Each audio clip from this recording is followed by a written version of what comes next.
God, that was quite frightening. Thank you so much for that. It isn't about me this evening, it is about you, so let's talk about you. There are 1,366 of you in tonight. It's a large enough number for you to accurately represent a cross-section of my audiences at large, which means, according to the research I've done on you, and I have done the research on you, you should, as an audience, break down as follows. 89% of you in tonight will have watched at least half of the TV shows that I've made. The remaining 11% only have a vague idea of who I am. You've been dragged along as boyfriends and girlfriends. 72, and thank you for coming. Read my mind.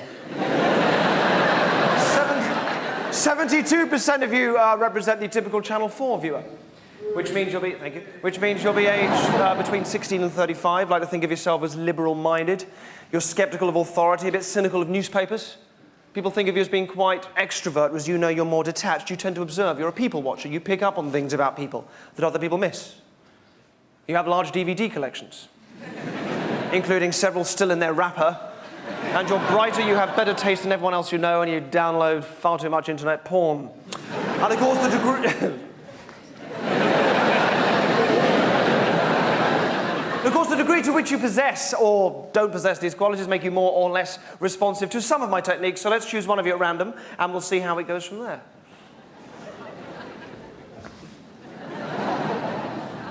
The first tour I did, I used to throw out a frisbee to choose people, so you'd know that everyone that comes up is, randomly selected, and there are no stooges, I got an email genuinely from a woman whose daughter had been at the National Frisbee Throwing Championships of that year, was sure she'd see me there, learning my special frisbee aim, I suppose. As far as I know, there are no monkey chucking championships, so I will be chucking my monkey over you during the course of the evening. Third throw of the monkey. Whoever catches the monkey on the third throw, I'd like you to stand up for me. Here is throw number 1.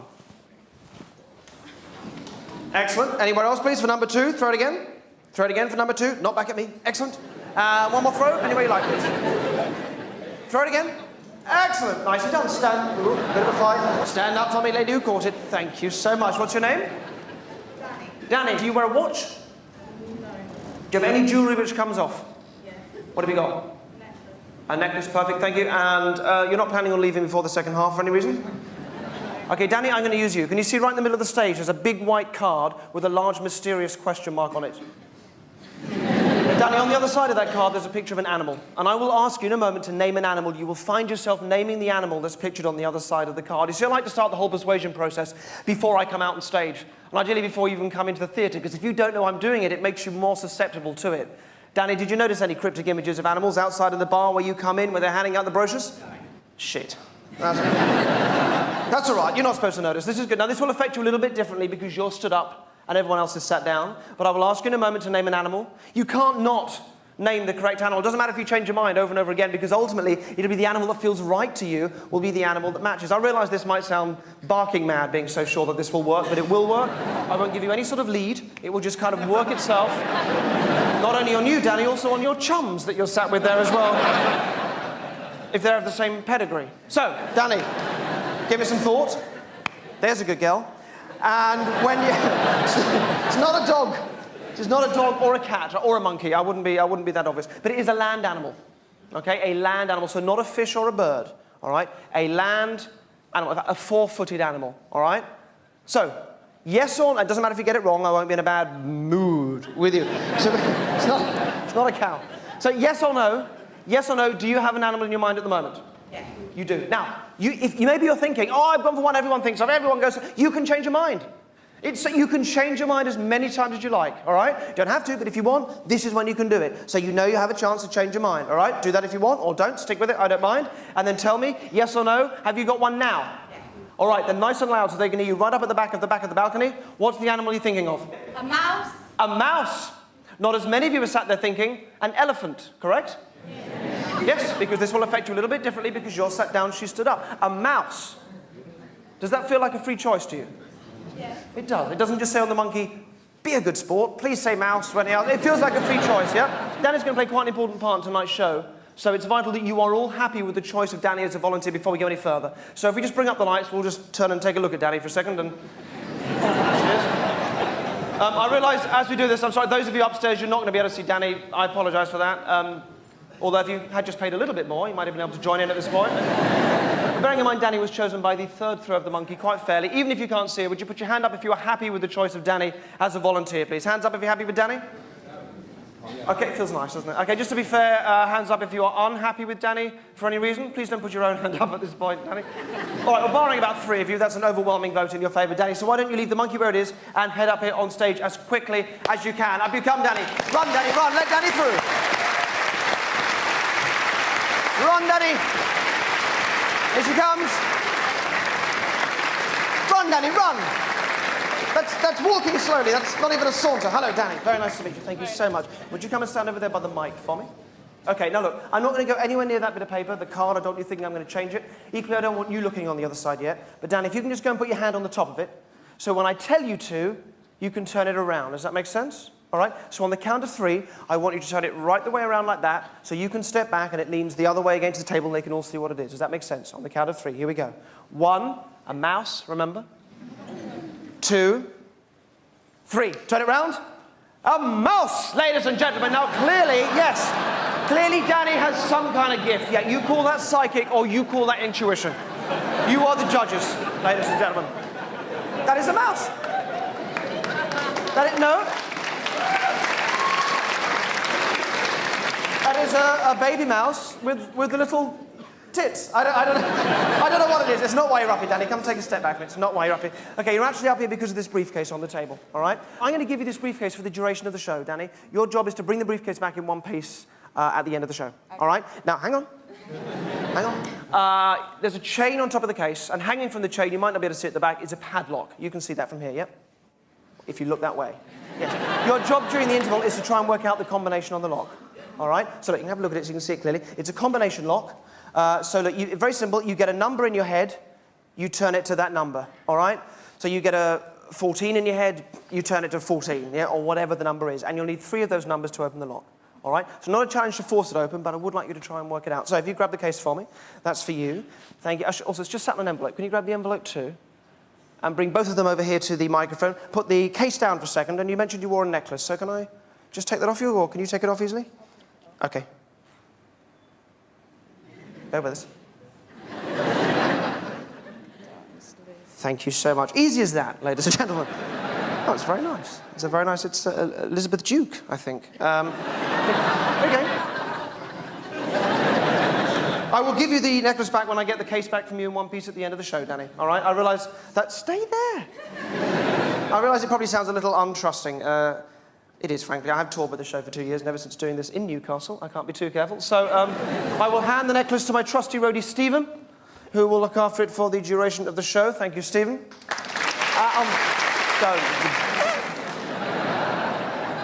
If you can come back to the mic for me. To the mic, thank you. Put the case down for a second. Now, before you go back, I'd like you to open up the black envelope for me. Inside is a folded sheet of paper. You need to open that up, and nice and clearly, you don't want to unfold it, but just read out what it says on the outside into the mic. Nice and clearly. Out loud, please. I promise to look after the case and not to get drunk in the interval and leave it in the toilets. Mm-hmm. I take full responsibility for a rubbish ending to the show if I lose it. And I'm sorry, I laughed at your drawing. Hang on. I can see it was a... I could see it was a. And the animal you said was a... mouse. And I can tell you this, you didn't change your mind, did you? No. You stuck with it. Open it up. What does it say? A mouse. Show them. Show them. A mouse. Ladies and gentlemen, a mouse it was. Danny, thank you so much. I will see you at the end of the show. Look, grab the case. I'll see you right at the end. Danny, everybody. Excellently done. Thank you, Danny. Thank you, all of you. Thank you for coming out tonight. This is the last night I'm ever going to do this show. Thank you for coming to it. Thank you for packing the place out. Although you probably heard it won the Olivier Award for Best Entertainment this year. That's probably why you came. It doesn't mean anything. It just means if you don't like the show, you're wrong. So something I'd like you all to do for me. You can all think of, male, the surname of the first person you had a crush on when you were young. Think of the surname of the first person you fancied when you were little. Think of the surname of the first person you fancied when you were little. Everybody doing it. Surname of the first person you fancied when you were little. I'm going to choose 5 of you at random to come up here as quickly as you can. We're going to do that by throwing the monkey, and the first person I want to come from the dress circle. So if we bring up the house lights, whoever's got the monkey should be somewhere around Danny. Right, sir, stand up. We want to get it up into the dress circle. Go on, go on. Excellent, well done. Oh. Nicely done, okay. Sir, okay, stand up for us. Stand up. Okay, now you're the first person. You are number 1 of 5, all right? Going to choose 4 more of you from downstairs, which will give you time to get down here while we're choosing the others. So in a moment, you're going to throw the monkey down here. When you catch the monkey, this is what you do. You need to get up here as quickly as you can, but you also need to throw the monkey again to choose the next person, all right? So if you catch it, you need to head up here, but throw the monkey again. Do you want to throw it down here for the next person, sir? Excellent, here it comes. Somebody catch that. Stand up, throw it again. You head down as quick as you can, sir. Stand up for me, throw it, head up here yourself. Thank you. Thank you, quick as you can. And stand up for me. Stand up, throw it again. Excellent, nicely done. Stand up for me, come up here and throw the monkey again for me. Give it a good throw. 1, 2, 3, 4. That's it, you're the 5th person. Head up you come. Quick as you can, give them a big hand. Thank you very much. Sorry, what's your name? Charlotte. Charlotte, I need to put you over here, Charlotte. You can stand right. No. Just there for me would be great. Thank you, Charlotte. And you are? Philippa. Philippa, stand right in the middle for me. That'll be lovely. Hello. Hello, what's your name? Tony. Tony, we'll put you over here. Tony, if you can stand just sort of about there for me, Tony, that'll be great. Hello, you are? John. John, good to meet you, John. If I can put you just there for me, John, thank you. And you are? Hello. Gary. Gary, good to meet you. Thanks for coming down. If you can just stand there for me. Good. Okay, if you can try and sort of line your toes up a little bit, just so my whole obsessive-compulsive neatness thing can relax. Otherwise, I have got to make you walk up again 3 times in a row while I make weird humming noises in my throat. So let me explain what I want you to do. You're each going to take a ball out of the bag. I have 5 balls in here. That is 1 each, all right? You'll take 1 out, but don't look at it. And don't let me see it, all right? Just take it out, put your hand straight behind your back, okay? So off you go. What was your name again? Tony. Tony. Thank you, Tony. And Gary, was it? Gary. Thank you, Gary. And your name was? Philippa. Philippa. Thank you, Philippa. Have a good rummage around. Thank you. Do you want to take the phone? Was it Dan? John. John, sorry, John, if you take it for me, and then you can pass it to... No, take it for me, John. What was your name at the end? Charlotte. Charlotte, will you make sure you're taking the last ball? Otherwise, somebody hasn't taken one. And just throw the bag off into the side. You can chuck it off there. All right, thank you. 4 of you will have a white ball. 1 of you will have a black ball, because that's what was in the bag, all right? In a moment, I'm going to ask you to have a look and see what you've got. If you are the one person with a black ball, you might be tempted to give yourself away a bit by smirking or laughing or fainting or something. Don't, all right? Keep an absolute poker face. So for now, I'm just going to look over here. Just bring out your hands like this, but keep the ball contained, concealed in your hands.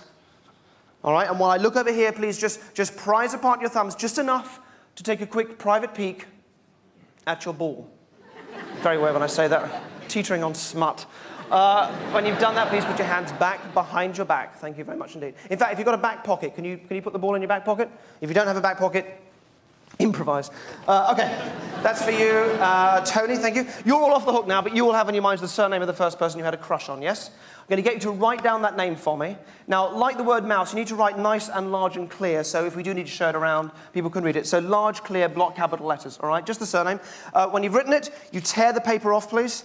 And just tear straight off, just fold it up, put it in your pocket, get everything out the way. That's really important, all right? While you're doing that, I shall explain the rules of the game to you, but I need to do this while I'm not looking at you, all right? So please make sure you're listening. 1 at a time, you're going to come up to the microphone, you're going to tell me your name and what you do for a living, and please be honest about that, all right? Then and only then I will ask you a test question. Now, when I ask you the test question, if you're one of the people with a white ball, you must lie in response to the test question. All right? So a white ball is a white lie. Please remember that, guys. If you're the one person with a black ball, though, you always tell the truth. And my task is to work out which one of you is the truth teller, which one of you has the black ball. And all the people I think are lying, I will send back to their seats. Is that all the writing done? Yes? All done? Great. Okay, so then let's start with you, Tony. Why don't you come forward for us? Thank you, Tony. So remember, starting off being absolutely honest. Your name, please, and what you do for a living. My name's Tony, and I'm A house husband, housewife, whatever. A house husband or indeed housewife. Okay. Okay, thank you, Tony. Now, you understand the game. I'm about to ask you your test question now. If you've got a white ball, you're going to lie. Black ball, you're going to tell the truth. Bear in mind the chances are pretty high that Tony is going to lie at this point. It's only a 1 in 5 chance that Tony would be telling the truth. So we can almost guarantee you're probably going to tell a big fat lie at this point. So face the front, absolute poker face. You also might want to bear in mind, Tony, that because of the sorts of... Keep facing the front for me. Because of the sorts of unconscious behaviours that we unconsciously choose daily, male subjects tend to give themselves a little bit more away than female subjects, right? But don't let that put you off. Don't let any of this put you off. Otherwise, you'll be even less convincing, all right? So keep facing the front for me. If any of you are so convincing that I believe you, £50. If you lie so convincingly that I think you're telling the truth. 50, it's a lot of money to those people up at the back there. Right? £50 if you lie so convincingly that I believe you. All right, so here we go with your test question. Face the front for me, Tony. Here we go. Ready? 1, 2. Can we get a little bit more light on Tony, please? Just a little bit more light. Thank you. Here we go. 1, 2, 3. What's your mother's maiden name? Haggerty. Just to reiterate to the rest of you, your task is to lie as convincingly as you can. It wasn't bad. There was just a very strange pause there. Don't believe a word of it. I'm going to take your white ball off you, send you back to your seat, Tony. There you go. 1 down. Thank you, Tony. Nicely done, though. Not bad at all. I'll let you head back. Not bad at all. That was unfair. That was unfair. I didn't give him any time to think of a better answer, and understandably, he flummoxed. You guys have an advantage. I will ask you the same question. I will ask you the same question, your mother's maiden name. Even now, you can be thinking up a nice, convincing answer, all right? As a tip, come out with the name of someone else you know. That's often more convincing than trying to make up a name, right? But we'll see how it goes. Let's go with Charlotte. Come forward. If you can just stand there for me. Into the microphone. Your name and what you do for a living? My name's Charlotte and I work for London Ambulance Service. I'm sorry, what did you say? I work for London Ambulance. London Ambulance Service, excellent, thank you so much. All right, so Charlotte, you understand the game. What is your mother's maiden name? Haylock. Okay, very open, relaxed, innocent. I'll keep you back in line for the moment, very good. Maybe too relaxed and innocent, that's the only thing. Normally when people are put on the spot, they do tend to act a little bit guilty. That's, like if the police knock on your door and you haven't done anything, but you act like you've murdered somebody because they are stood right there. If the police knock on your door because, the girl had said she was older than she was when you were on tour or whatever that is for you. Let's go with Gary. Do you want to come forward for us? So, your name and what you do for a living, please be honest. My name's Gary, and I work in IT. Very good, thank you, Gary. And I'm going to ask you the same question, so here we go. Your mother's maiden name, please. Johnson. Okay, spoke about being too innocent here. The opposite's also true. Very difficult not to blush if you know you've been caught out in a lie. That's a very common response because lying has a terrible stigma attached to it in our culture. We use words like, you dirty liar. No, you filthy liar. You dirty, filthy, stinking liar. We use words like that. Very difficult not to blush. If you know you've been caught out, you know what blushing is. It's just blood that kind of rises up through the collar line. You get that sort of warmth across your forehead and across your cheeks too. And there you go. Lovely shade of beetroot. I'm going to take your little white ball off you. Send your big red face back to your seat, Gary. Excellent. Nicely done, though. Thank you very much indeed. All right, so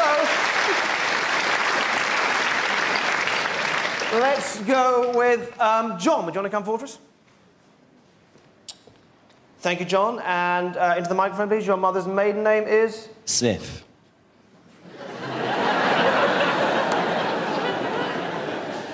Okay, I'm going to keep you. Back in line, please. Philippa, you're last. If you can come forward for me, too. Oh, it's what I call the walk of shame. Did you see it? It's this kind of... Okay, it's that sort of... It's the walk of somebody who doesn't want to walk forward. It is the walk of a woman burdened by her own guilt. A woman on her way to the gallows. I won't even ask you to say a word. I'm going to take your white ball off you, send you back to your seat, Philippa. There we go. 1 down. Thank you, Philippa. So it's one of you two. Would you both come forward for me? Both of you come forward for me, please. Okay, stand. If you can just stand and face each other sort of about there, that'll be great. Lovely. All right, so look, one of you two is the final liar, one of you two is the truth teller. All right? For this last round, I won't ask you your mother's maiden name. I will ask you the surname of the first person you had a crush on when you were young, all right? However, for this last round, you only answer in your head.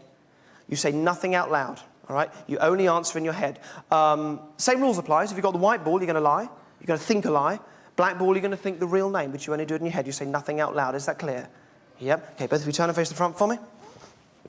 Thank you. In your mind then, not out loud, think of the surname of the first person you had a crush on. Do that for me now. And as you're doing this, what we're looking for, they're called micro signals. tiny flickers of guilt. Oh, nicely done. Thank you. Keep facing the front. Don't look. I'll tell you what I think.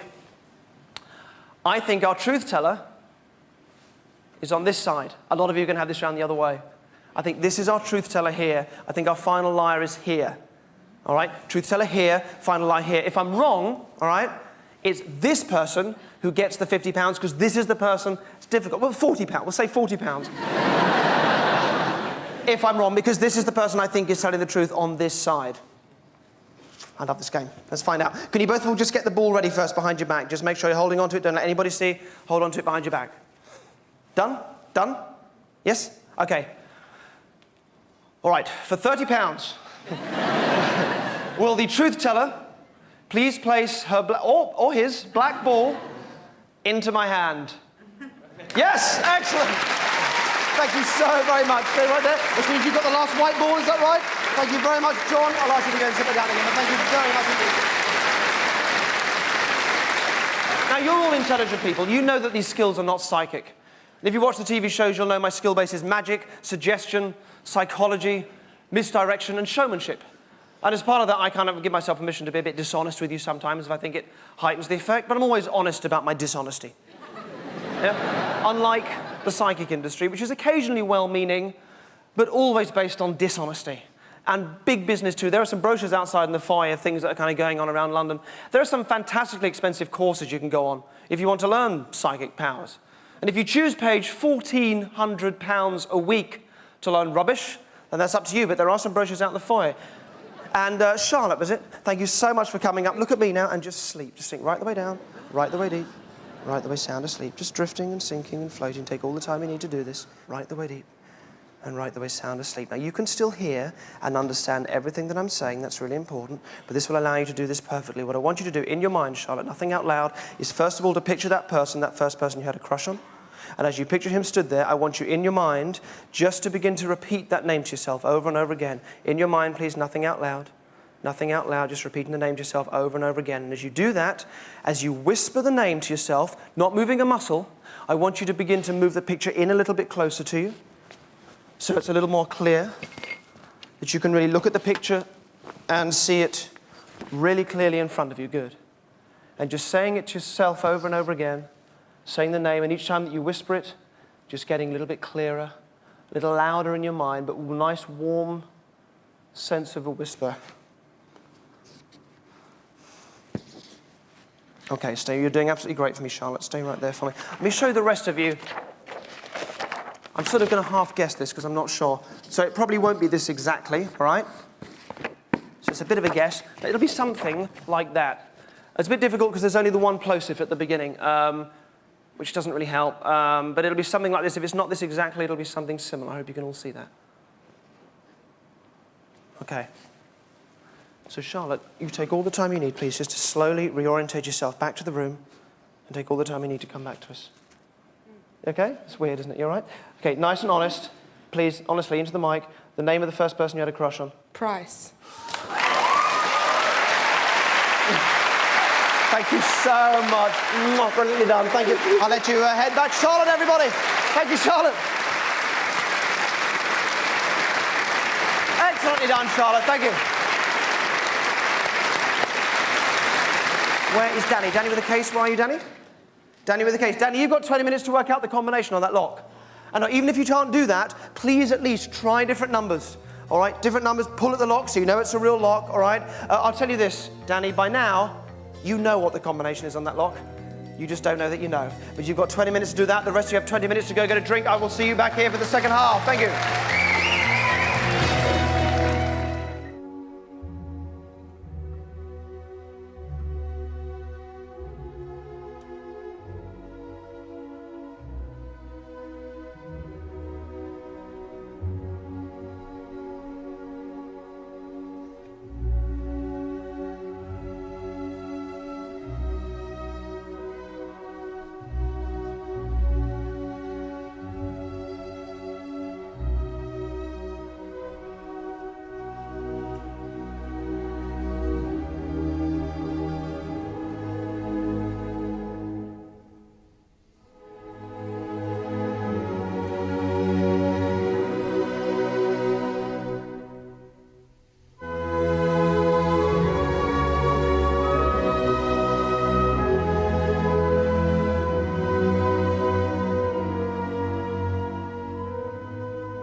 for me. Just check that it's solid and sharp on the end. Yeah, thank you.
Take hold of the end. You don't pull, you just hold it tight, all right? Don't move. Try and keep your hand really still. Nice and tight, don't move. Don't let go. Still nice and tight.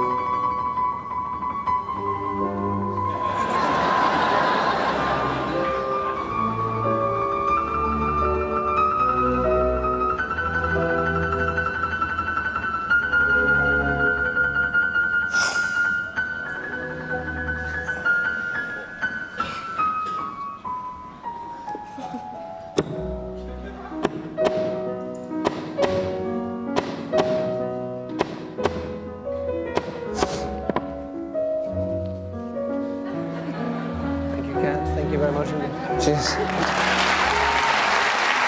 you very much.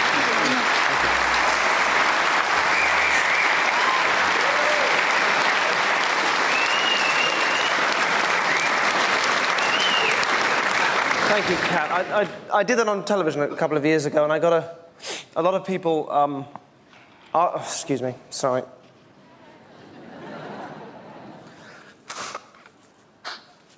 Sorry. eBay, obviously. A lot of people asking me why I did it. You know, do you hammer daily a number 14 male into your head? And no, I don't. But the reasons for doing it led to the formation of the second half of this show, which is kind of the use of the techniques on myself. And I do use them on myself for physical reasons. And there are one or two things I'm going to do in this half that Channel 4 won't let me do on television without putting a warning up on the screen. But I am allowed to do them in the theatre.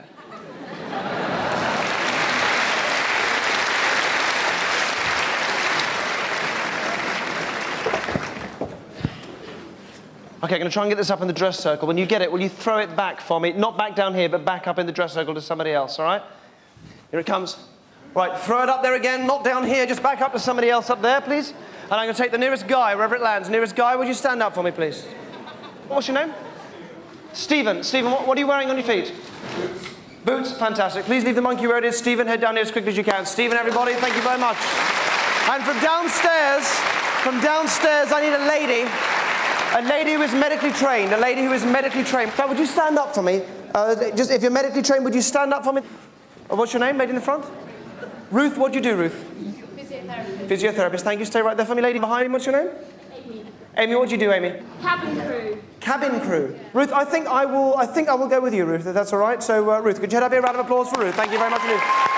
Ruth and Stephen. Stephen, thank you so much. Thank you for coming down. I appreciate it. Thank you. Stay right there for me. Thank you so much. Would you both follow me around the back here, please? Thank you. And if you can stand there for me, Stephen, just turn and face that way. That's great, Stephen. Ruth, you can come around here, please. Mind the hammer, mind the cable. Just stand there for me and face out that way for me too. That's great.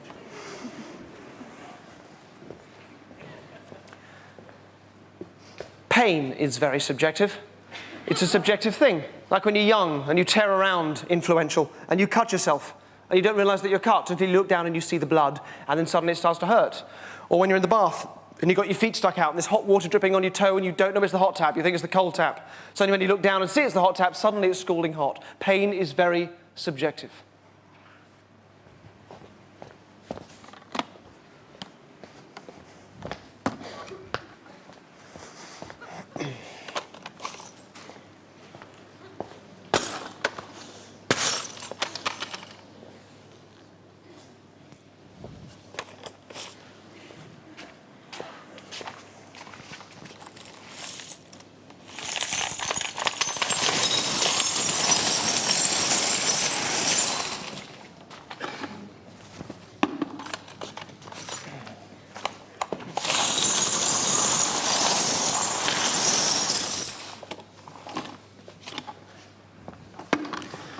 Okay, we're going to break some more glass. Ruth and Stephen, I need you to check these are real bottles. Would you please do that for me? When you're happy that's real glass and real bottles, you can just place them, stand them on the floor in front of you. When you've done that, I'd like you to put these goggles on for me. And then I'd like you to place the gloves on for me too. It's just red wine stains on that, Stephen, you'll be fine. Okay, you're right-handed, aren't you? So if you can crouch down for me, Ruth, and with your left hand, I'd like you to take hold of the neck of the bottle through the towel, so like that, thank you. You're right-handed as well, if you can crouch down for me. Same thing, left hand around the neck of the bottle, like that for me. Thank you, Stephen. All right, there's the hammer, Ruth. I need you to bring it down, break the bottle into small pieces. You have to go really hard, right in the middle, go. That's fantastic. You want to give it one more, or are you happy with that? Are you going to stand up for me? Stephen, there you go. Nice and hard, please. Fantastic. Stand up for me too, Stephen. Thank you.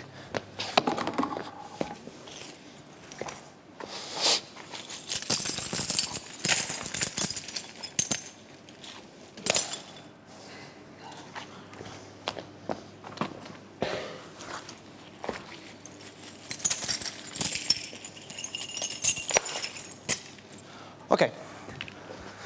Now this is all a bit pointless if you think I'm using fake glass, and you'd be forgiven for that because this is often done with fake glass. So I'm going to ask you both, starting with you, Ruth, if you can just step forward, Ruth, onto the tarpaulin for me.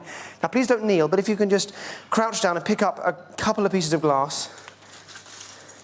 You're the eyes of the audience here. Have a look at them for me. Is it real glass? Yes. And the edges haven't been rounded down or anything like that? No. And sharp edges too, yes? Are you happy with this? Yeah. All right, do you want to just place them back in the pile for me? Thank you so much. If you can just drop the, place the gloves and goggles back in that bucket nearest you, that'd be great. Stephen, if you're happy to, I'd love you to take these gloves off and pick up a piece in your bare hands so people know that it really is real, all right? But you'll be careful, yes? Thank you. So just a single piece or a couple of pieces. Okay, is that real glass? Yeah. All right, are you happy this is real? Do you want to keep checking, or are you happy? Please be careful. Yeah, I'm happy. You're happy? Show me your hands. Show me your hands. Great, thank you. Take the goggles off now. I'll take them back from you, Stephen. Thank you. Thank you. See, there are tools and techniques that I've taken on board and made part of who I am, which go back through a tradition of performers who had their heyday in the 1930s. And these are very diverse people. These are vaudevillians and fakirs. And there was one man around that time who went under the name of the Great Prestoni. That was the name that he used. And what Prestoni did, no one has done since him. Prestoni was able to cut off the oxygen to his brain, and it allowed him to achieve two things. First of all, he could be cut, and he wouldn't bleed because it affected the flow of blood throughout his whole body. And secondly, he could withstand massive amounts of pain in relative comfort.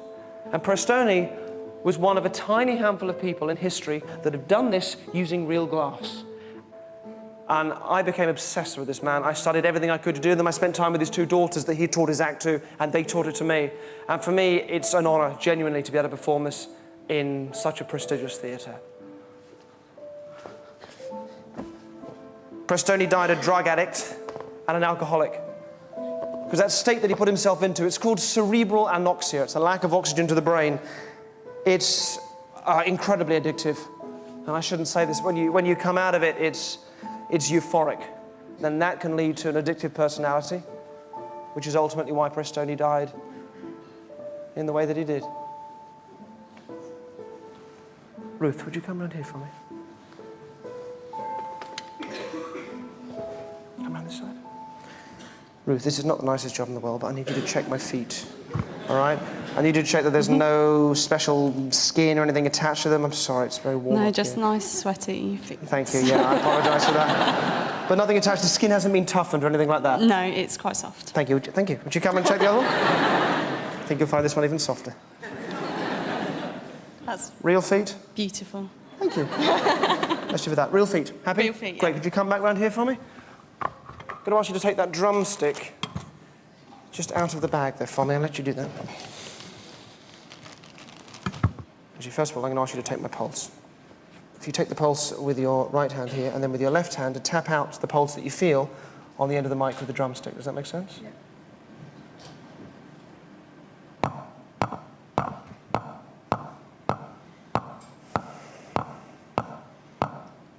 Okay, fairly comfortable with that? Yeah. Does it seem a little fast or quite relaxed? No, or? quite regular. Quite regular, great, okay. So in order to do this and to put myself into the state that Prestoni would, I'm going to put a plastic bag over my head. Would you take the bag off for me, Ruth? So look, I'm not going to suffocate, thank you, because I'll be holding onto the bag, all right? So if I did pass out, air would come up into the bag and I'd be fine, all right? So if you were just as a nurse or as a physiotherapist, please resist the urge to pull the bag back off my head. As we do this, I want you to carry on taking my pulse, all right? Yeah. Now, the point is the pulse should change. It's really important that you accurately reflect on that, what you feel in my arm, all right?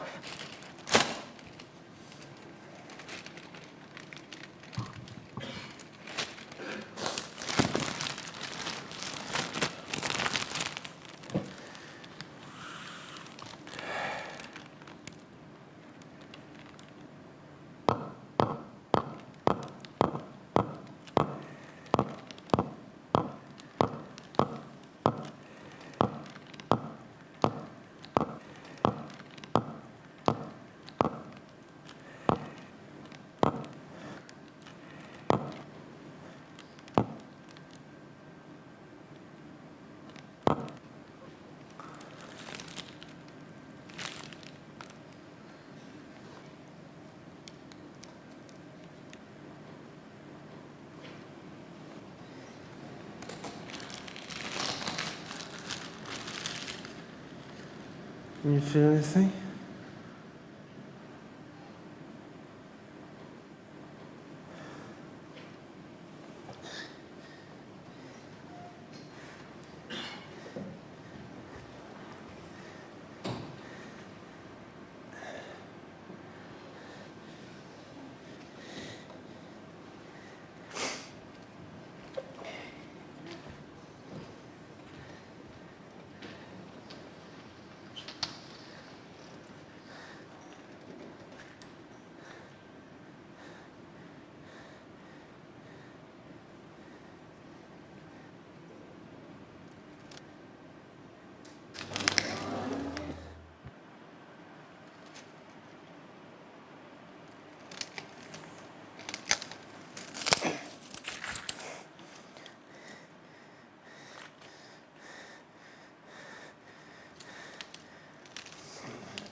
Tap it out on the mic. Wait till you feel it kicking. Get ready.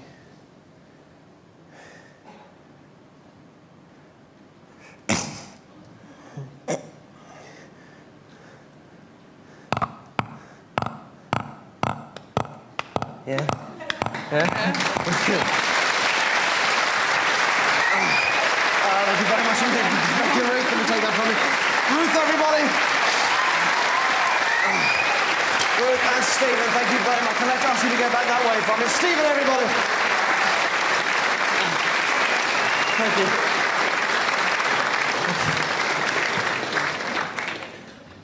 Oh, your feet hurt, but you do kind of feel all buzzy.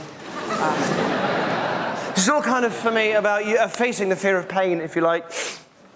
Oh, excuse me. And the flip side of it is using pain. And this kind of goes back to when I was at school. Can I get a lady up here? Can we throw the monkey from wherever it is, from down up there, I think, and I'll just choose the nearest lady? You throw it down for me, nearest lady, wherever it lands. Just give it a good throw, any way you like. Great, thank you. Nearest lady. I think that's going to be you. Would you leave the monkey? Oh, no, bring the monkey with you. Would you head up for me? Thank you so much.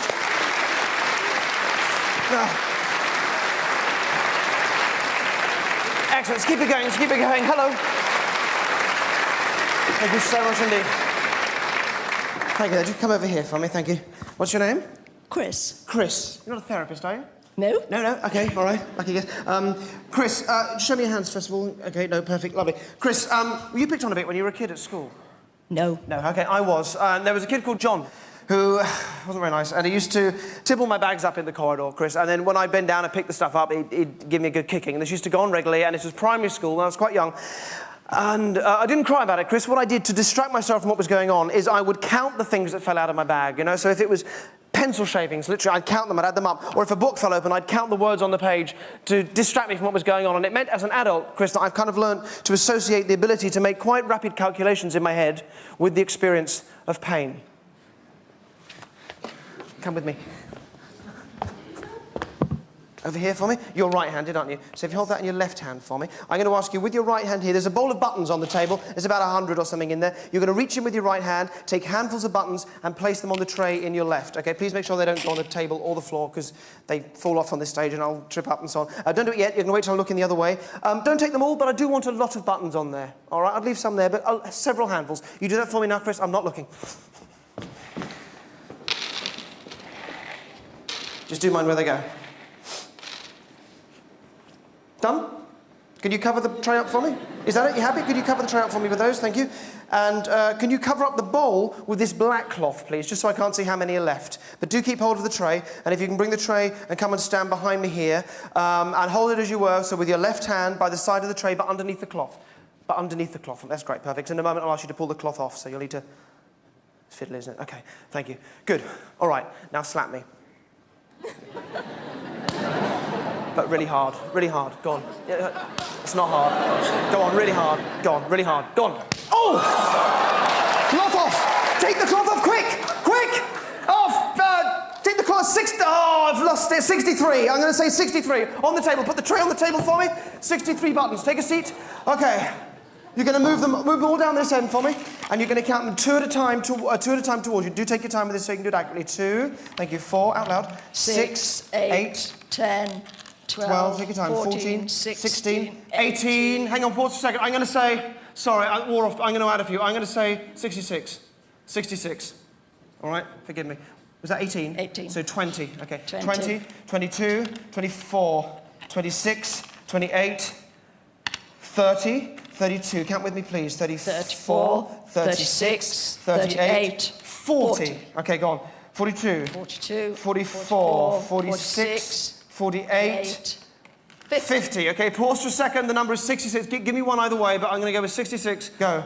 52, 54, 56, 58, 60. Now, one at a time for me, please. 61, 62, 63, 64, 65, 66. Spot on! 66 buttons. Thank you so much. Thank you, Chris, everybody. Thank you, Chris.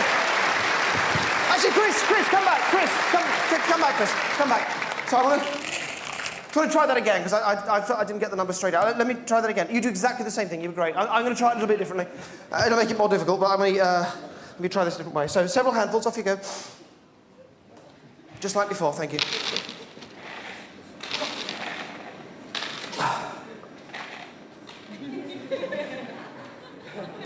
Done? Yep. Okay, cover it up for me. Same thing. Thank you. And then cover the bowl up as well.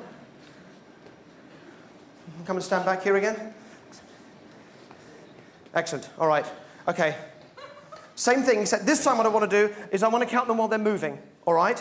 So what you need to do is you need to start the tray moving, ideally before you even pull the cloth off. Because I will start the fraction of a second I see the buttons. So please make sure they're moving around. Jiggle the tray around. Are you ready? Slap me again. Go on. That's what I don't like. No, I know. Go on. One more. Up a bit. Off! Take the cloth off. Cloth off. Keep them moving. Take the cloth off. Take the cloth off. Keep them moving. Keep them moving. 76. It might be 77. I'll say 76. On the table. On the table. I'll say 76. Move them all up this end. Same thing, please. Two at a time. Just to start them right up this end for me, Chris. Otherwise, it'll be more difficult to tell. Okay, 2, 4, 6, 8, 10. Yep. 12, 14, 16, 18, 20, 22, Yep. 24, 26, 28, 30, 32, 34, 36, 38, 40, 42, 44, 46, 48, 50. Just pause for a second and just move those right down there.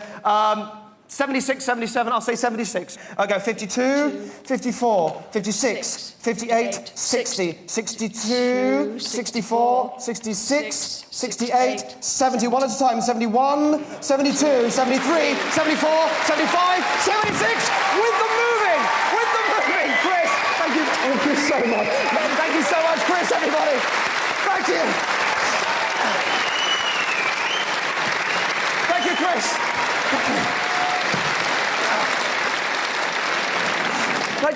That was a punch. That was a fucking punch, that last one.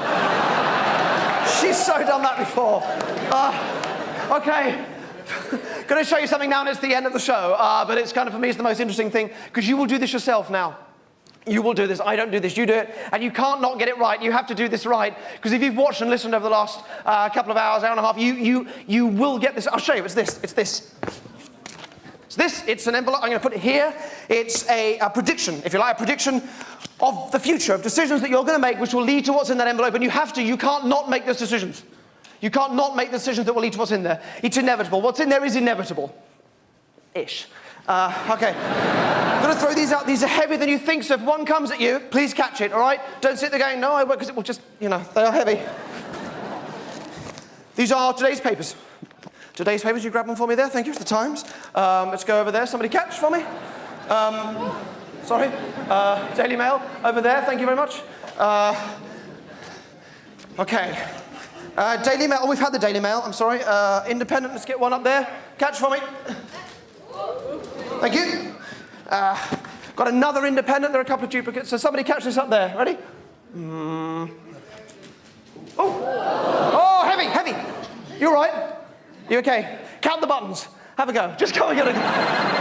Whose phone's that? Whose phone was that? Don't answer it. It's really bad news. The Sun. Great. thank you. Let's get another one up there. This is the Mirror, Daily Mirror. Somebody catch? Will you throw that one back again for me so somebody else gets it? Try and get that one round towards the middle there, all right? Telegraph over there, downstairs. Somebody catch for me, please. And can we move that one that way a little bit? Just trying to spread them all out.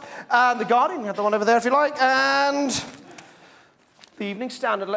All right, spread this one out. I'll move it. Can you? It won't go as far. Will you throw it over that way, please, so they all spread out? That is 10 of today's papers. Now we need Danny. Danny with the case. Do you want your necklace back, Danny? Where are you? Where are you, Danny? Bring the case up. Head up here quick as you can. Keep it going for Danny. Come on, Danny, run. Let's keep it going for Danny. Danny, thank you so much. Please check your necklace is okay. What paper do you read, by the way? What do you read? What?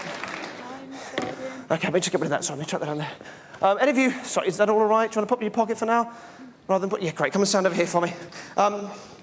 Okay, if any of you have got the papers that match the papers you read at home or anything, just please take them home with you so you can check at the end, you know, that they are real papers, which they are. It'll give you a chance to check that. Okay, so you tried lots of different numbers on here? Yeah, any luck at all? No. No. Did you try your birthday? No. No, sometimes people do. Okay, but you tried lots of different numbers and, okay, all right, good. Good. Okay, so we need to get this open. So, could you, if you've got a paper in your hand, I'd like you just to hold it up in the air for me and just wave it in the air. Leave the band on it, but move it around, please. Keep it waving. Will you please choose someone who's got their hand up? Over there in the green. Lady in the green, would you stand up for me for a second? Thank you so much. Ready, we can put your papers down. Okay, your name, please? Kirsty. Kirsty, thank you. And the paper you've got is? The Daily Mail. The Daily Mail. Thank you so much. Are you happy to do this with Kirsty? Yep. Yep, happy to do it with the Daily Mail? Yeah. Yep, okay, only if you are, because all these things we can change as you go along, all right? You need to know these are your decisions that you can change. Great.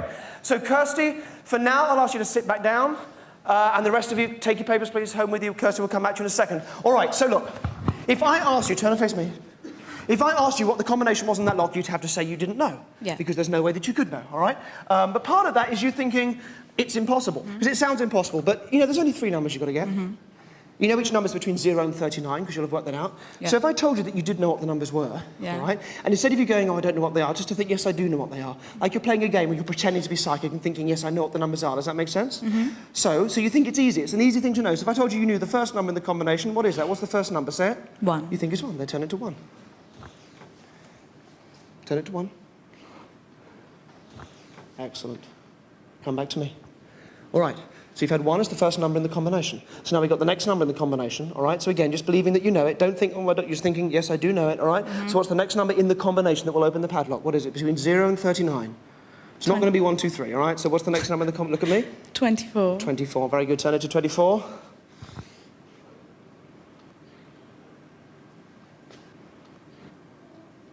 Excellent, very good. These numbers just popping into your head, yes? Yep. Okay, so we've had 1 and we've had 24. Now, what's the last number going to be, look at me, in the combination which opens the padlock? What's the last number? 15. Say? 15. 15. No, but you're slightly questioning it. You want to change one of those 2 digits. You're going to change the 1 or the 5? The 5. The 5, great. And what are you going to change it for? 3. 3. So the final number is? 13. 13. Turn it to 13 for me. And pull. Down. Nicely done, Danny. Nicely done, well done. Take the chain off for me, Danny. Take the chain off, just on the floor. Right, put the case down on the table. And I want you to just press in the little white buttons there, and then you better lift the top half up. Do that for me. Great, yeah, you can just lift, that's great. What's inside? What is that? I hope it's not a mouse. No, what is it? It's box. Another case, take it out for me. There are 14 of these, bear with us. Take it out for me, take it out. Okay, now look, the important thing is inside this, all right? Because I did this because I thought you might sneak a look in the side of that or crowbar it open. So the important thing's inside the case, inside the case. We will come back to that in a little bit. All right, you chose a paper which was the Daily Mail, okay, and you didn't want to change your mind, so we're going, it was Kirsty, isn't it? So Kirsty, we need to choose a page from the Mail. You are a little bit far away, so can I just grab a paper from the front there? Is that one of mine or one of yours? Is that one of mine? This is today's paper. Can you just verify into the mic there, please, that is today's date, yes? Yeah. Well, if any of you get the Times, you'll recognise it. Britain vows to imprison the tyrants of Africa. You'll recognise that if you get the Times. Now, these headlines are written to influence us. The way we think about the article, the way we read the issue, even the way we vote sometimes, all right? And similarly with advertising slogans, not like that. It affects the way we think about the product, the way we spend our money. I'm going to read you a bunch of headlines or advertising slogans. Your job, Danny, is to stop me any way you like while I'm reading one out. Whatever page we're on, that is the page we'll go with. But not in this, we'll go with it in the Mail over there with Kirsty. All right, does that make sense? So when you do say stop, you need to say stop really clearly into the mic. Okay? And don't say it before I read something out. You can either say it while I'm reading one or just afterwards. Does that make sense? Okay. Trying to avoid anything 2. Miracle patient gets in the saddle. Gypsy moth rescued from South Sea Reef.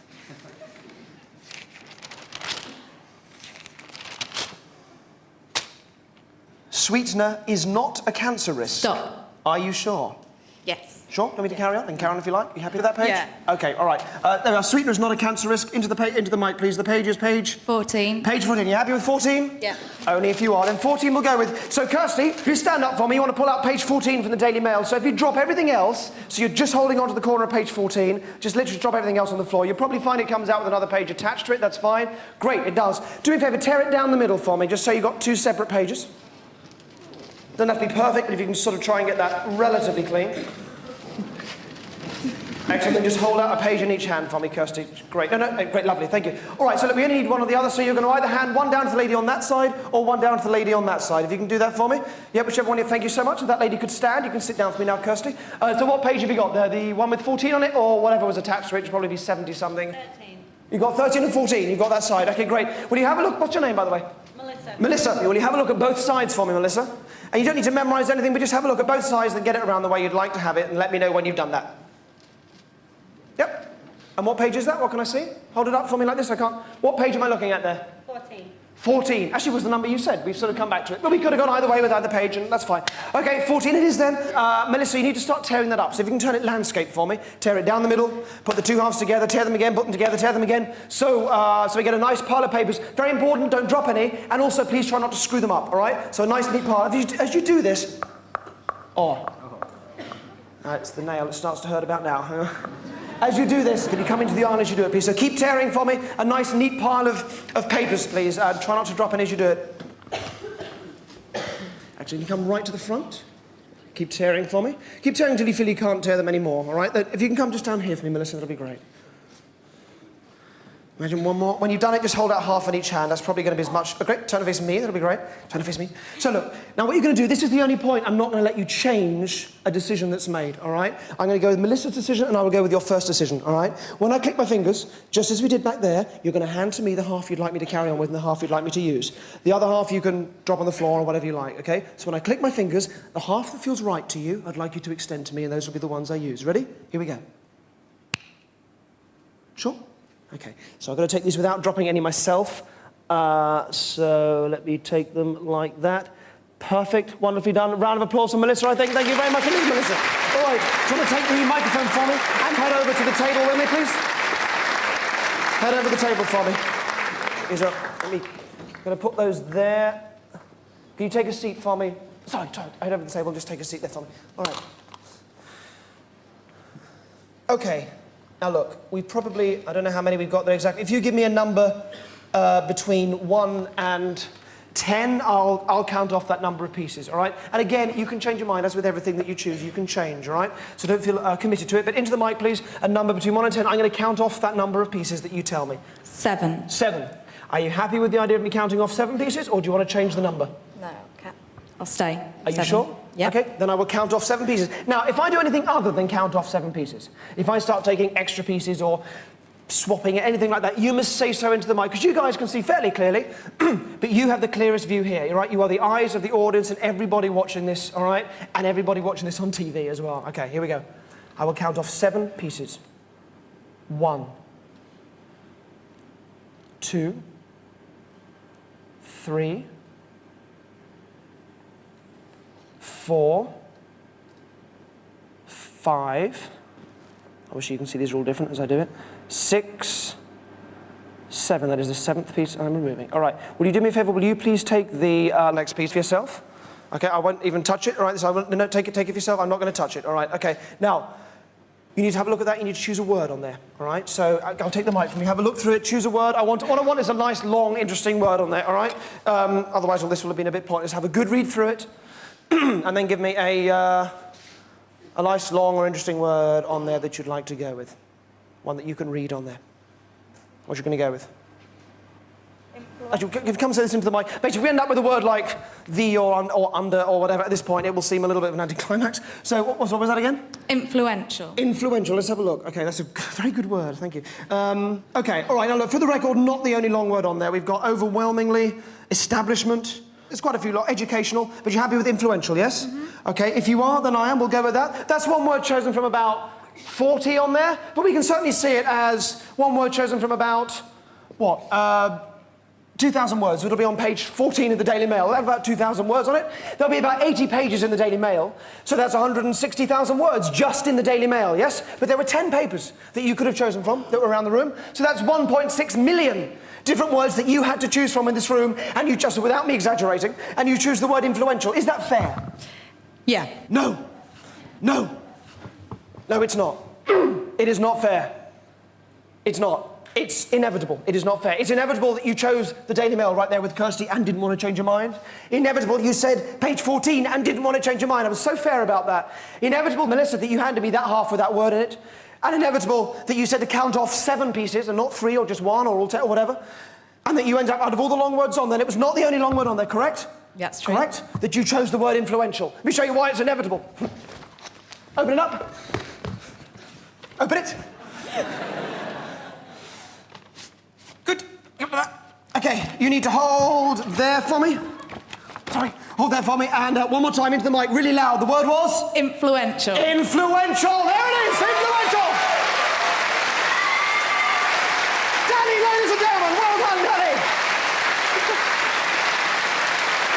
Danny, thank you so very much indeed. Danny, everybody. Actually, wait. Sorry, just a second. You're all intelligent people. If you think that worked, you're going to think about this in the bar. You're going to be having a drink afterwards or driving home or up at 4 in the morning trying to work out how that worked. And you're going to think to yourself, and I'm only saying this because I know I would think this if I was watching it myself, all right? You're going to think, okay, we know you were a fair choice of person because you chose the monkey at the beginning. You caught that and we all took a vote. We were happy with you. And you could have changed your mind with the paper. You could have changed your mind with the page, even down to the word at the end. I was fair about that. So I'd think, well, maybe it didn't make any difference what she chose.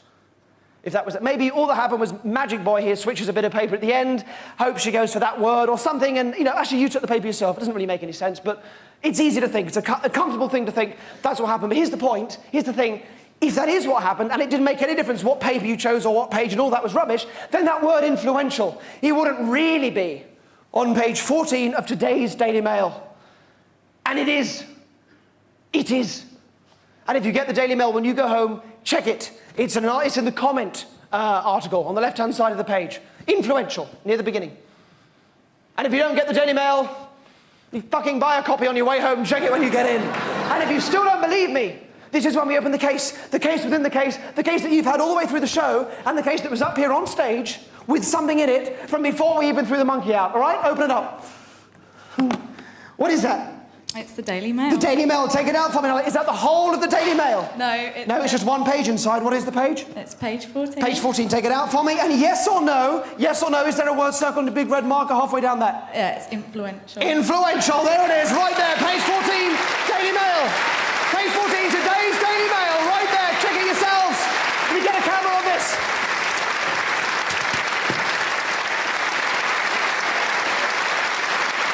Can you read it? Can you read it, Danny? Thank you so much. I'll let you head back. Danny, everybody. Thank you, Danny. Thank you all. Thanks for coming out tonight. Thank you for putting this place out. Good night.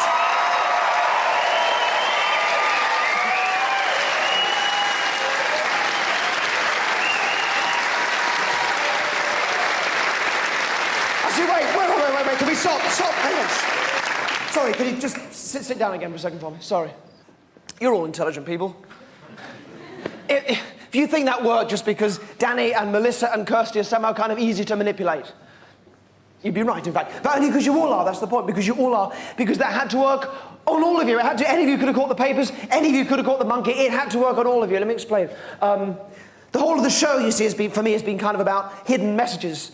They're the messages in the foyer that made Danny choose a mouse. At the beginning, she had to because of the messages that most of you think of an elephant. And the messages that I've been giving you over the last 2 hours to make you make those decisions. The Daily Mail, page 14, the word influential. You had to, any of you would have done. Let me tell you what I've been doing. We've been filming little bits from the wings, just little clips of the show. And there's a guy called Coops backstage who edits them together and makes a little film, a short film of the show. Let me show you the film from tonight's show.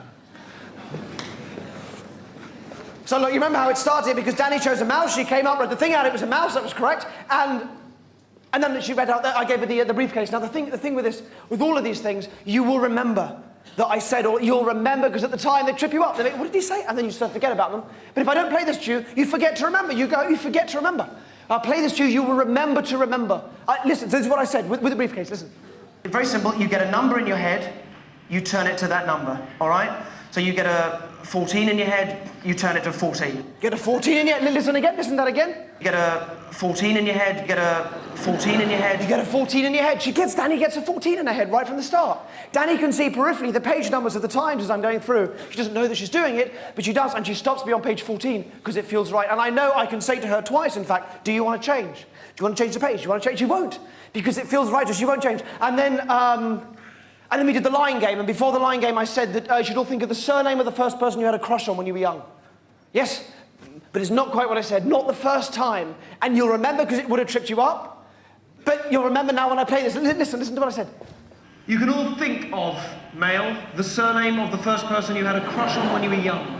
Listen to that bit again, just listen to that bit again. Think of, male, think of, male. Think of Mail, the Daily Mail, all right? And that was the one, when I was throwing the papers out, and as I came off the stage, I said, Daily Mail, oh no, we've had the Daily Mail, I mentioned it. And you went straight for that one, Daddy, because it sticks in your head. And all of you would have done the same thing, straight for that one, the one that I mentioned, the Daily Mail. And then, after the line game, I spoke about there being brochures outside for psychic courses you could go. It's rubbish, there aren't any courses, there aren't any brochures, don't look for them, they don't exist. But it allowed me to say this, listen. There are some fantastically expensive courses you can go on to learn psychic powers. And if you choose page £1,400 a week to learn rubbish, then that's up to you. Choose page 14, choose page 14. Choose page 14. Yes, it's inevitable. And we know it's inevitable because Melissa and Kirsty did the same thing. They did this Kirsty pass across the 13, 14 page. Melissa decides to go with the 14 side, not the 13 on the other side. Inevitable. See, proof. And then during the line game, I had the first guy come forward, I think Tony was his name, and I spoke about how people give themselves away when they're lying, and I sort of tried to put him on the spot. And you kind of laugh because it's like a little joke, and you laugh at it, but you forget, then you miss what I said just beforehand with this guy, which actually was quite blatant. But listen again. Because of the sorts of unconscious behaviours that we unconsciously choose daily, male subjects tend to give themselves a little bit more away than female subjects. Choose daily, male. Choose daily, male. Choose daily, male. Choose daily, male. You would have done, any of you would have done. She didn't want to change her mind. She didn't want to change her mind. I was so fair about it. And then you go for a drink. You come back after the drink, I hammer a nail into my nose, and I came to the front of the stage. I don't know what you thought I said at this point. It was just rubbish coming out of my face. But listen to it now. Listen to what I said. Do you hammer daily a number 14 male into your head? Hammer daily a number 14 male into your head. Hammer daily a number 14 male into your head. Hammer, you get a hammer? Yeah, hammer, daily. Daily number 14 male into your head. Yes? And then, let me unroll the tarpaulin. And I came to the front of the stage and spoke about pain being subjective. And oh God, here's the thing. You all knew the word. You knew it was going to be influential all the way through the second half of the show. You knew it was going to be, but you didn't know that you knew. Because Melissa had to know, because when Melissa was tearing up the paper, you had to tear around that word. You had to keep track of it and tear around it without knowing that's what you were doing and then know which half to give me.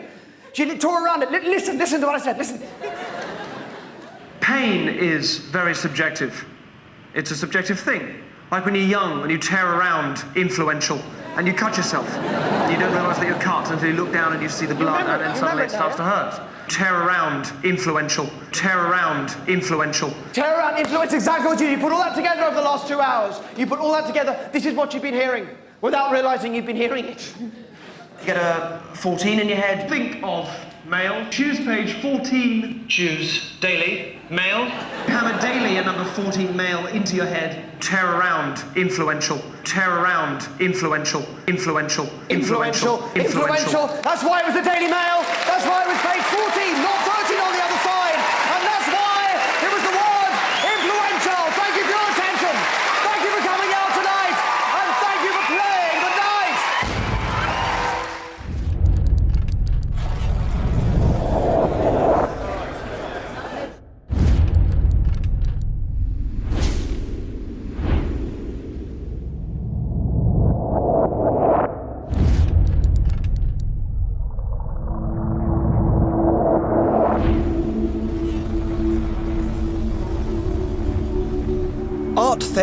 is big business.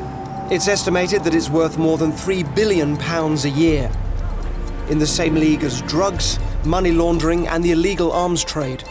And only about 10% of stolen art is ever recovered.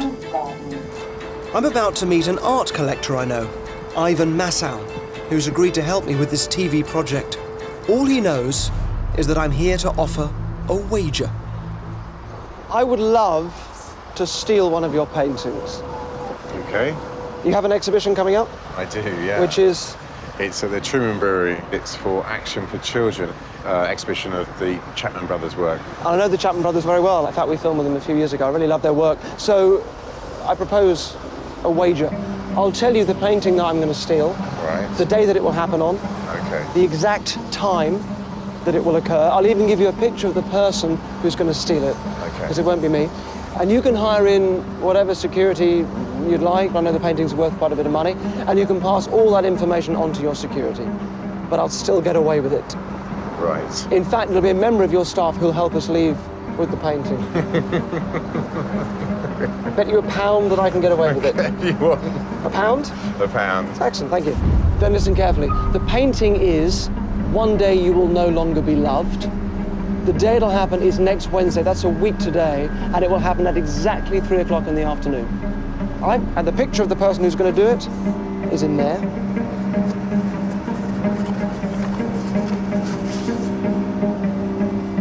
You might want to pass that on to security. Okay. Thank you, Ivan. I'll see you next week.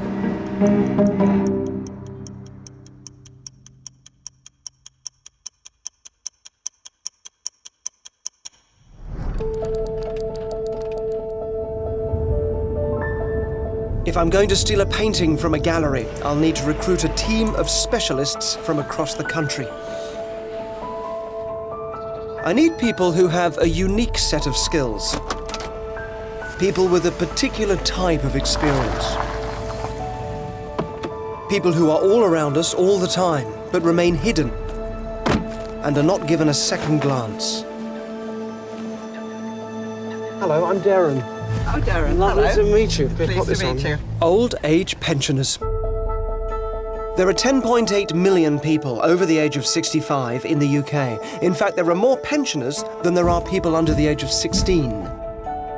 My aim with this show is to remind us that older people have far richer stories to tell than the rest of us, and we don't stop being interesting just because we turn 65. So I advertise for people who've retired from work, but aren't quite ready to retire from an active life. From the hundreds that applied, I've put together a team with what I hope will be the perfect mix of skills. And today, I'm meeting them for the first time over a lovely cup of tea. Thank you so much. And how about the biscuit? Very much so. Thank you. Do you think there are issues or concerns about how people of a certain age are treated or viewed? Oh, many Yeah, issues yeah. and many concerns, yes, Tell absolutely. me about that. Perhaps particularly as an older woman, you definitely become more and more invisible. Yes, you're just a dear little old lady. It's that sense of invisibility that fascinates me and that I hope to use to my advantage. You try and get to a bus stop and everyone pushes you aside, you know. Why do you think that is? Do you think there's a reason for it, or is it just what we're used Well, to? we live in a couldn't care less society, don't we? And I think this is a reflection of it. If you imagine yourself at 65 or 75, I'm sure you see a person with enormous value and who's still full of surprises. And domino. Is that it? Yeah, £5 again. £5? When I was younger, women particularly, suddenly got old, either when the children left home, you know, to get married, or when they turned 40. And then again when they if they lose their husband, you know. I mean, it's got to be said as you go through life, you never ever think you're going to wake up one morning and you're 65. How would you feel? I feel about 38. 38. Aye. Yeah, sort of grown up, but Aye. yeah. So far, they've got no idea what I have planned for them. I'm really hoping they're going to agree to help me win this wager. I've got a plan, which I'd love you to be part of, if you're up for it. You've got a plan? I have a plan. That sounds like the start of a film or a book. I'm hoping to make a wager with an art collector. The plan is I would like you to steal a painting from an exhibition. Wow. Fantastic. You up for it? Yeah. You are. What about the police? What about the police? We'll take care of the police. I don't want to end up with a criminal record. No. No, you won't. Oh, yeah. Yes, certainly. Yeah, don't see why not. Aye, why not? Let's have a laugh. Pleased you're on board. Thank you. I've never stolen anything before, except maybe the odd borrow from work that comes home. That's not really stealing, is it? People don't think that older people are capable of doing things like this. I've never done anything quite as cheeky in my life. Is it Derren or Darren? I'm not sure. Stealing the painting, I think it is absolutely fabulous. God, I hope I get away with it. I've got a bus pass, and straight away they'll say to the friend, oh, he's an old chap, him. I might as well try to be a baddie for once in my life.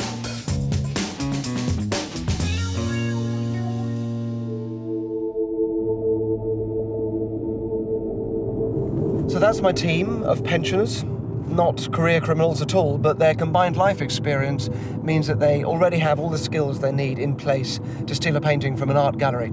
I just need to help them focus those skills and use the way that they are seen or not seen by society as a strength. I've asked the team to join me in London for the start of their month-long journey. I want to show them some of the principles they'll need to use when it comes to stealing the painting. All of us, then. Told you we're playing cards. Thank you all for coming in. You'll all know this. Oh, yes, the Mona Lisa. Mona Lisa, La Gioconda, stolen from the Louvre in 1911. Probably the most famous painting in the world. The story of the theft is quite interesting. The guy that did it was an Italian called Vincenzo Perugia, and he shut himself in a broom cupboard on a Sunday night in the gallery, knowing that the place was going to be closed on the Monday for cleaning. So early hours of the Monday morning, he comes out the cupboard, takes this off the wall, gets to the front door and can't let himself out because it's locked. So brilliantly, he smashes the doorknob off from the inside, and then goes and finds a member of staff and says, the doorknob's been stolen, can you let me out? You know, he's doing this with the Mona Lisa presumably under his arm. So this member of staff sorts the door out and lets him out, and he walks out with it. The best part for me is the fact that for a full day after this happens, there's a big gap on the wall, and no one notices. The Mona Lisa's gone, no one says anything, until a visitor mentioned it to a member of security and said, oh, what's happened to the Mona Lisa? And the security guard says, oh, I think it's being photographed. So nobody paid any attention to it. It is amazing how much you miss, even though it's happening right in front of you. So let me show you what I mean. I'll give you an example. An ordinary deck of 109 playing cards. 109. And Pauline, if you don't mind, would you take one out for me? Anyone you like. Just grab one out for me. Anyone you like? Thank you. Have a look at it with your eyes and show the others. Thank you very much indeed. Great. Thank you. Pop that back in. I'll show the camera as well. Do please remember it, otherwise I'll have to put you in a home. So, you want to change your mind, by the way? You happy with that one? You happy it's a free Yeah, I'm choice? perfectly happy with it. So, Rachel, or all of you, watch carefully. What was the card, by the way? What was it? 6 of diamonds. 6 of diamonds. If I do this, it should disappear. Now, if you look out for a 6 of diamonds, there shouldn't be one there.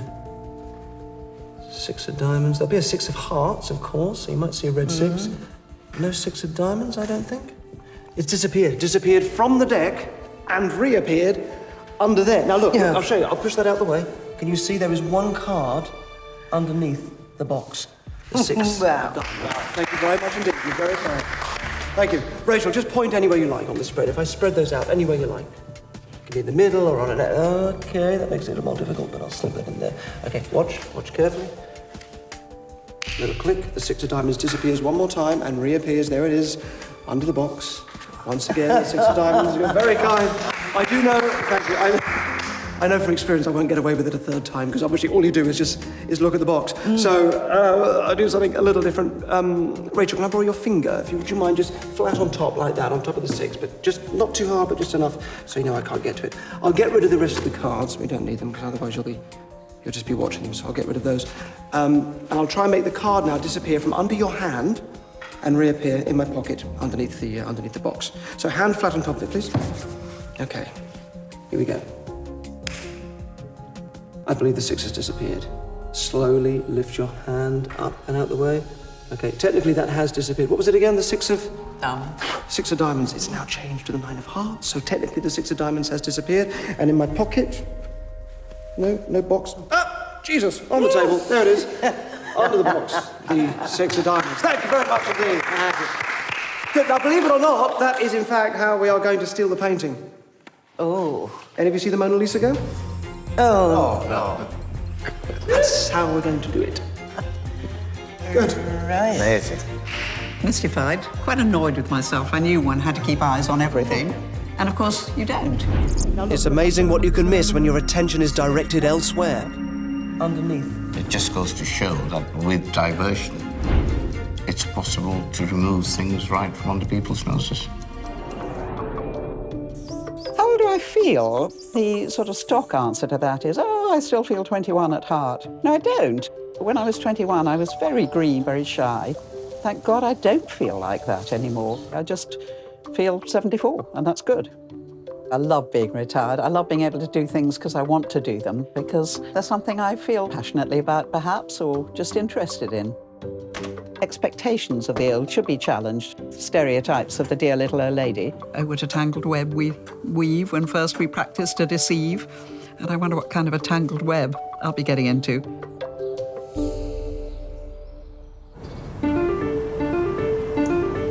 On the day of the robbery, it's only a few weeks away, Ivan and his security guard will be watching the painting like hawks. So the only way to steal it is through misdirection. So I need to teach our team how to control people's attention. So we're going to work up to a painting, but today we're going to start off with something a little more manageable.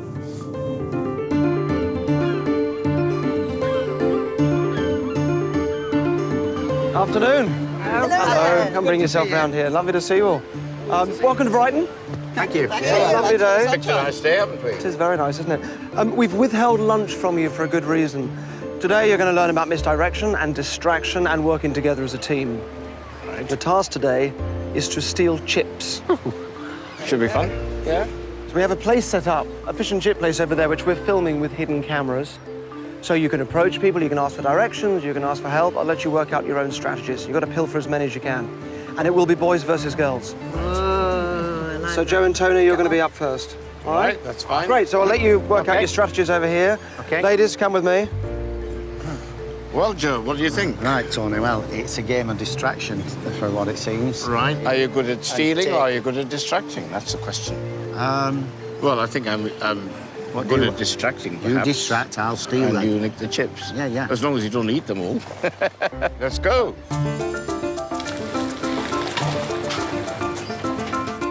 Joe and Tony seem pretty confident without really having worked out a strategy.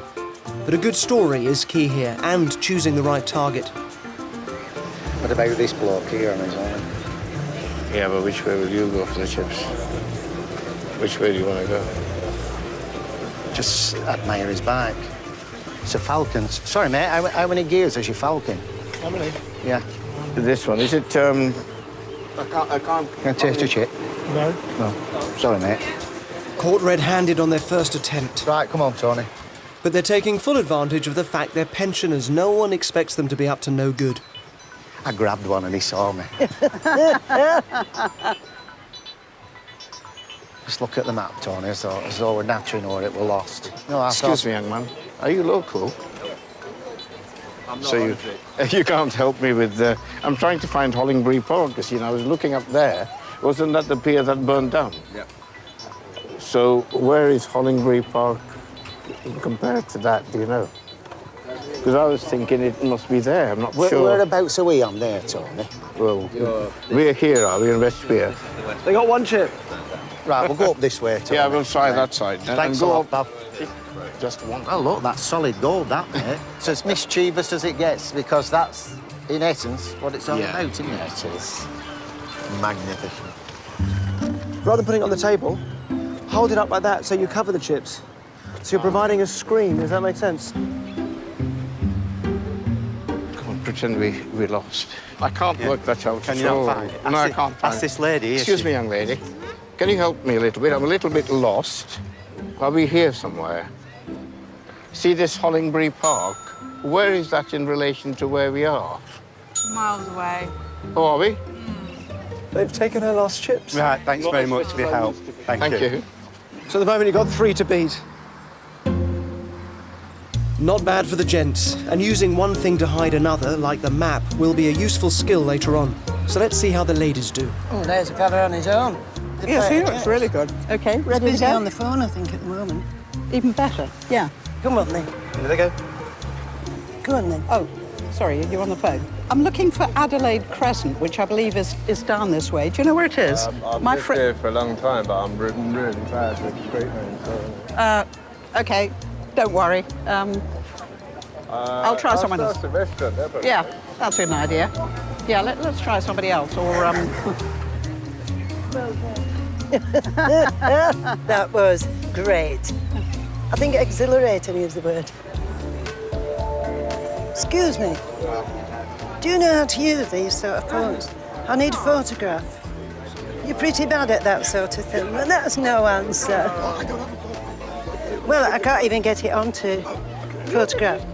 I don't know. Can you just come further up so that I need a good photograph of over there somewhere. So can you, yeah, just from there it'd be fine.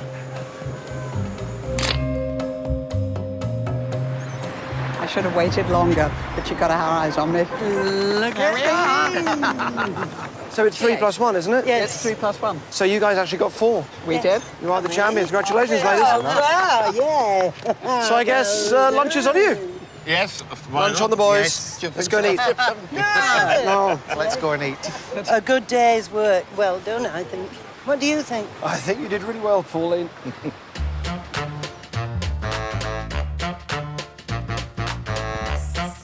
I don't feel that I'm growing old at all. I feel quite young in many ways. Maybe because I don't act old and I still flirt, you see. Time has no meaning to me, and it doesn't worry me at all. I know I'm going to come back anyway. I may come back as a spider. When you've got belief like that, getting old doesn't worry you. My life in Brunswick Gardens is very varied, but the highlight would have to be being crowned the first Miss Brunswick Gardens. I do trust Derren implicitly, and I'm sure it's going to be a good plan. And we're going to get away with it.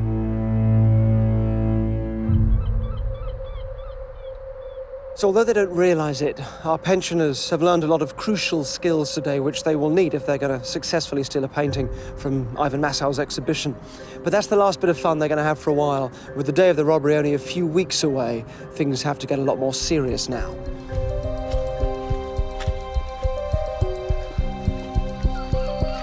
So tonight, you're going to need these. Excuse me.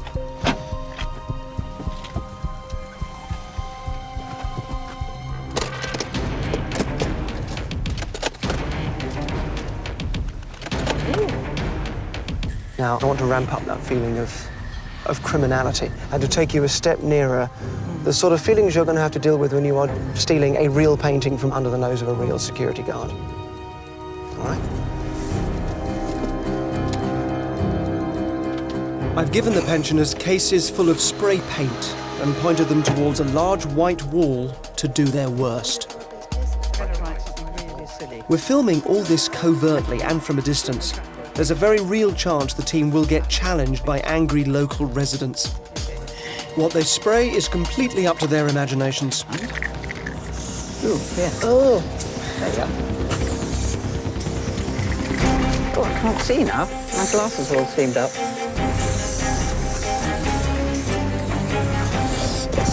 I'm sticking up now.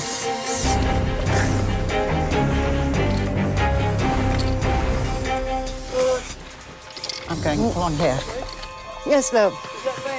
An unexpected member of the public is voicing his objections. Oh, we're just No, having a it's bit all of right. fun. It's okay. We're artists. and We're we have having to a bit of sing. fun. People from the council are always helping stuff.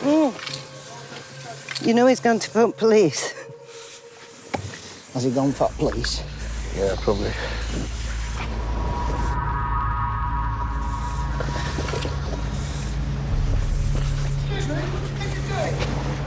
Excuse me! Yeah? Put the can down, please! Okay. Yeah. Nothing wrong. It's Art Society. Step away from the cans, please. Art Society. Yeah, yeah. freedom of expression. Step away from the cat. Okay. Got any form of identification on you? Sorry, officer. I'm being kept out of the way while the producers go in and explain. We're filming for Channel 4. Sorry, we've got permission to do it. Okay. Okay, it's right, give us a second, guys. We'll sort it out. Oh. We basically were told we didn't need it, so we've got all the proper permissions. Just trying to sort it out. So basically, I call criminal damage very serious. There's a misunderstanding. It's very embarrassing. Excuse me, who do you are, sir? Sorry, I'm the exec producer Right, of the show. could you go and talk to my colleague, please? I have, but I just need to reassure these guys. Yeah, but just give me 2 seconds. Sorry, it will be fine. Can I have your name, please? Yeah, totally. We're fine. Is that Anthony? No. Andy, if I can just have a quick look. Yeah. You'd have thought they'd have informed local police, wouldn't you? Right. My colleague's been on to control. We're normally told about this sort of thing. Yeah. All right? Right. Because he's saying it's for a film. Yeah. But I can't allow that sort of thing. Yeah. All right? Yeah. Therefore, listen in. I'm arresting the four of you on suspicion of criminal damage. You do not have to say anything, but it may harm your defence. Unfortunately, they're not interested in any further discussion. Anything you do say may be given in evidence. Do you understand that one? Yep. Okay. The microphones and cameras on as well. The microphones and cameras. Yeah. I'm not going to touch that, but what we'll do is we can get that sorted out when we get back to the Nick. Come with me. I'm so sorry, guys. This is, honestly. Okay, fine. It's fine, all right, look. fine.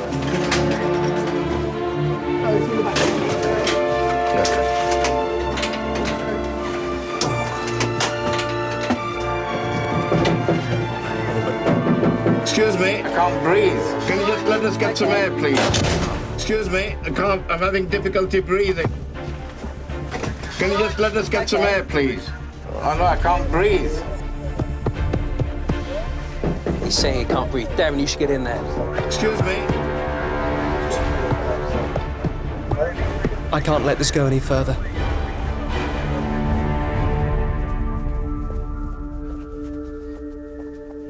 Okay, let's stop this. Do you want to come out? Come on, it's okay. Come out, come out, come out. You are joking. Yep.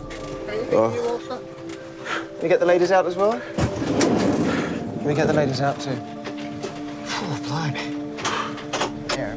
No, I thought I was running along. Pauline, come in. Thank you. Okay. These are not real police. It's fine. You can breathe. It's all right. I did this because I needed you to have the experience of getting caught so you would know what that was like, so that if it happens on the day, you won't panic. It won't happen again. All right. I just needed you to know. Yes. Obviously, if it does happen on the day, these are real security people on the day. These are not real policemen, these are actors, but on the day it will be real security. But I just needed you to go through... Good. They're very good, aren't they? Aren't they? But I just needed you to go through that now so you'd have that experience of it. So you've dealt with that now already. Thank you. Okay? Yep. Forgive me? Yes. All right. So, Just about. So they're all actors? Yeah. It was extremely well done because I was well taken in with that. Come say hello. Hello. Hi. Hello. Hey, you fella, you get a hug. All right. Nothing personal, yeah? Just doing my job. Tony's a bit shaken now, but this is an experience that will be crucial for him on the day of the robbery.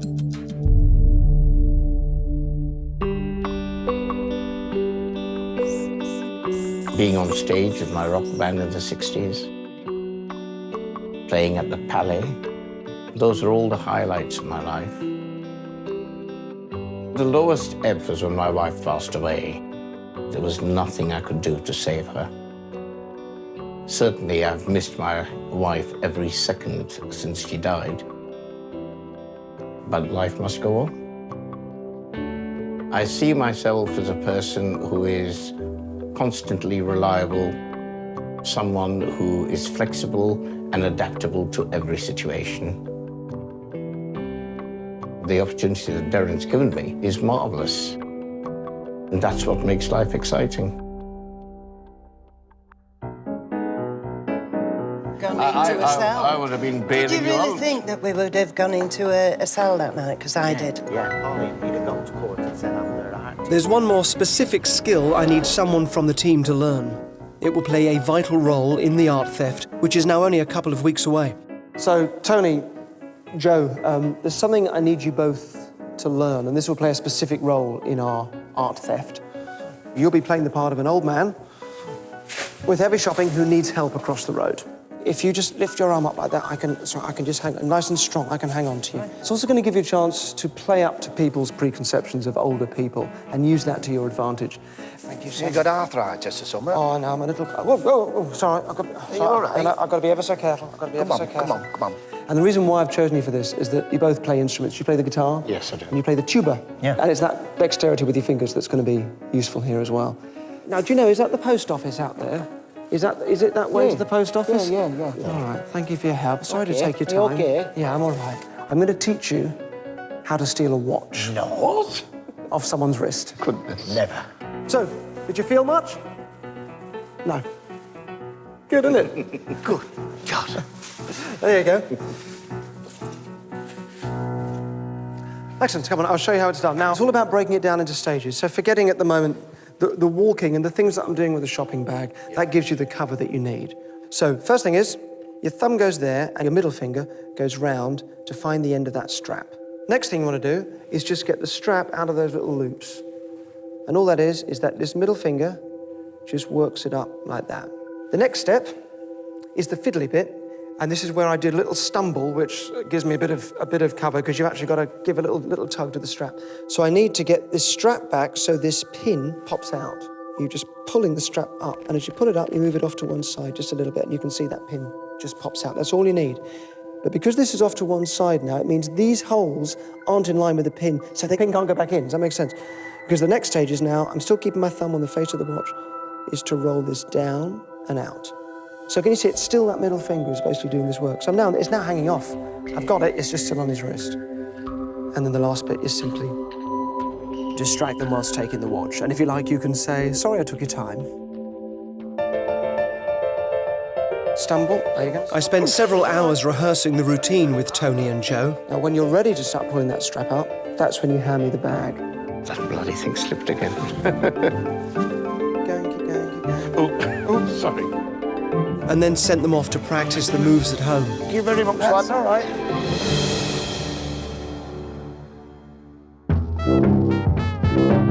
It's a busy life. The phone's always hot. I'm up and about most days. There's brass band, there's my dance team, there's socialising in the local pub. Cheers. Cheers, my dear. Having an enthusiasm for life is important, and you should be able to bring that to anything that you're asked to do. We'll be going on drunk, Joe. Good. I can be an enthusiastic member and have a positive input. That's the way that I've always been all my life. After a week at home practicing his watch stealing, Joe seems the most confident. I've brought him back to London to try out his skills on the public. So, Joe, you've had almost a week of being able to practice the watch stealing. How's it been going? It's been a bit of fun. Yeah? Who have you tried on? Friends in the pub, mainly. And with success? Just one. OK. After several attempts. Right. Well, we have a zebra crossing down there. That's where you're going to be asking for help across the road. Right. We also have a little camera unit down there. Can you see them? Oh, yeah. And they're going to be stopping people and just doing like a little survey, and they're going to ask people for the time. So they're going to see if someone's wearing a watch. If they are, they'll ask a couple of questions and then send them on their way and give you a thumbs up so you know at least that that person is wearing a watch. OK. All right? Yeah. How are you feeling about doing this today on a real member of the public? I'd be daft if I said I weren't nervous. Yeah. But you've trained me up, so I'm going for it. Yeah, well, good luck. It's going to be nerve-wracking watching you, I think, but I'm sure you do a great job. Right, off you go, lovely. See you in a second. OK, radio. OK, Derren. Bye. Bye. The targets here don't know that Joe is involved in the filming, and they've got no idea he's trying to steal their watch. Young man, will you see me over the road, please? Yeah. Please, will you help me? I've been terrified. I nearly got killed yesterday. No way. Are you all right? Yeah, no way. Just hold this bag for me, will you? No. Hold on. We're going a bit too fast here now. Okay. Are we all right? Okay. Thank you very much, young man. Bye-bye. Couldn't get strap out at Alder then. Sorry, lads. It's only had a week to practice, so it's difficult. It's very tough. Young man, will you see me over the road, please? Yeah. Just let me have your arm. Got a bad hip. Don't rush me, will you? No, of course not. Just give me your arm, will you? I nearly got killed here yesterday. All right, don't worry. All right. You can come on this way. No, I'd sooner stand here. Are you all right? A little bit, yeah. Come on, we'll be all right. I'm very bad if I have. I've really had a fall. Me. You okay? Yeah, I'm good. You're good. You've got strong hands, haven't you? Thank you very You're much. all right. Yes, Okay, thank take you. care of yourself. Okay, bye. Didn't get the pin out. Thank you. Have a nice day. All right, Take care. pal. Bye. He sussed it straight away, him. I think that guy was too savvy, wasn't he? He wasn't having it. No success so far, but it's not for want of trying. Joe's giving it his absolute best. One more go, I think. Will you see me over the road, please? Just give me your arm, if you don't mind. I've had an operation. I nearly got killed here. Really? What's that? I've had a hip operation, you see, and... Take your time, slow down, slow down. Don't rush me. I know I've got to watch that. Watch out. Don't rush me, lad. He's forgetting everything. Thank you very much. You're welcome. OK, pal. Thank you. Got it out, Luke. He felt it coming off. It's getting very cold as well. I guess probably his fingers are... I think we have to knock this on the head, don't we? OK. So not much luck. Not much luck at all. Let me take that from you. Thank you. So, what was it like? Were you kind of... Did you tell what was going wrong, or was it just... It wasn't that I was frightened of approaching my public or my target. Yeah. It was the dexterity and the actual control of the situations where it probably went wrong. I'm just disappointed that I didn't actually come away with the goods for you, Derren. And sometimes you feel like you're letting the team down. Oh, no, But, not at all. No, you were great, and you were really brave, and I appreciate it. I'll work something out. That really didn't go as planned. So everything I've arranged for our little team has been for a reason. The stealing chips, the tangling with authorities, the stealing watches. These tasks should have taught them specific skills which they're going to need in order to pull off the art theft. Although having said that, it turns out that stealing a watch takes longer than a week to learn, which is a bit of a stumbling block for us, and now that element of the plan is going to need a complete rethink.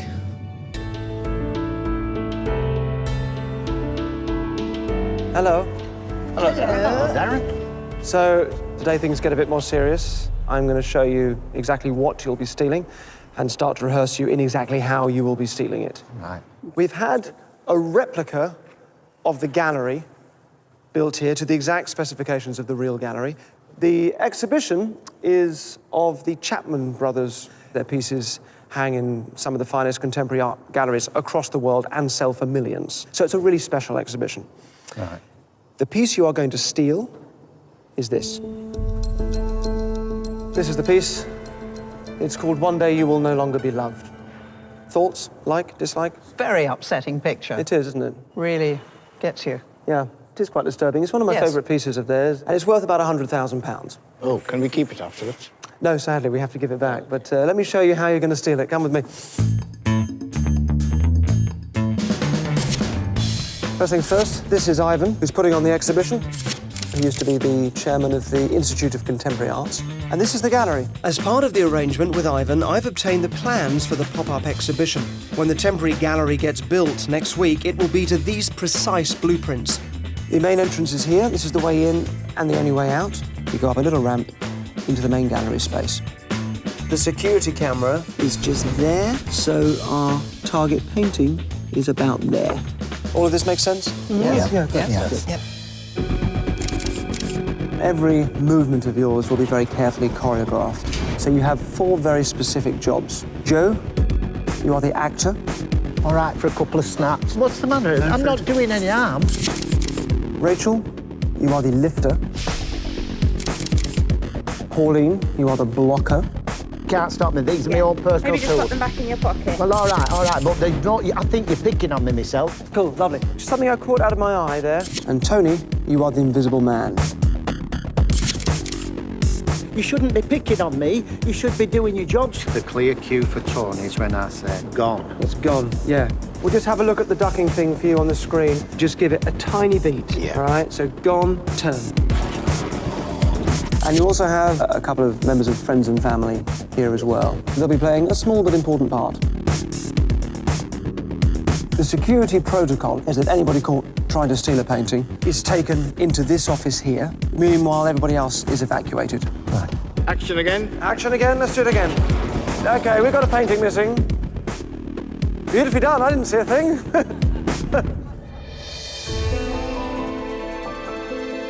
So listen, you've done great. We've practiced this for a couple of hours now and it's looking really good. But now, you're going to do this in front of a real security guard. You're going to get arrested again. Well, can we bring him in? That's a copper's walk.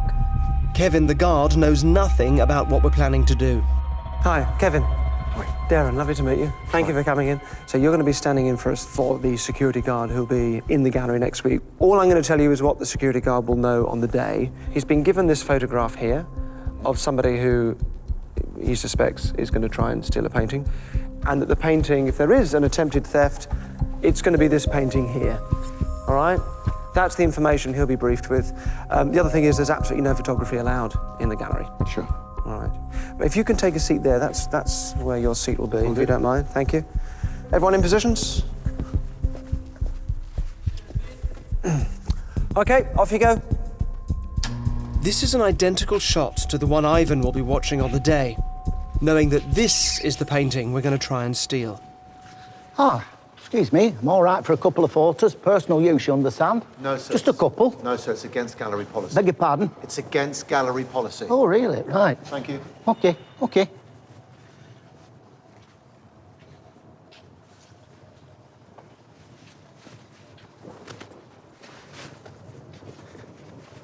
Sir.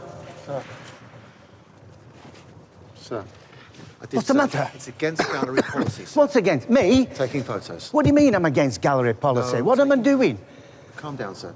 You're not allowed to I've got as much entitlement as all the rest of the people in here with their cameras. But you can't take photos in here, sir. Look, I'm not causing any damage. I'm not causing no trouble. What's the matter with you? I don't see what you're getting on to me about. I think you just don't like my face. That's what I think. Relax, sir. I think you're taking it personal. That's what I think, anyway. Oh, look here now. Look, you've made me drop all my tools. Look at the state of this. What's the matter? Stay there, sir. Can we just pick them up? Security to a white wing, Look, please, sir. look, I knew you were picking on me. There's no need for this whatsoever. Can we just pick these up? I need them for my car. I need these for my car. What's the problem? Weapons, what is the problem? You don't like my face. That's what the problem is. That's what I think, anyway. I'll tell you what it is. I'm as good in here as any of the rest of these people. And anyway, what's your occupation? What's your job in here? Security. Security, you say? Well, if you're on security, I suggest you don't bother about me and about that picture in corner. You bother about that one over there, because it's gone, the man with the beard. And he's appeared over here, look.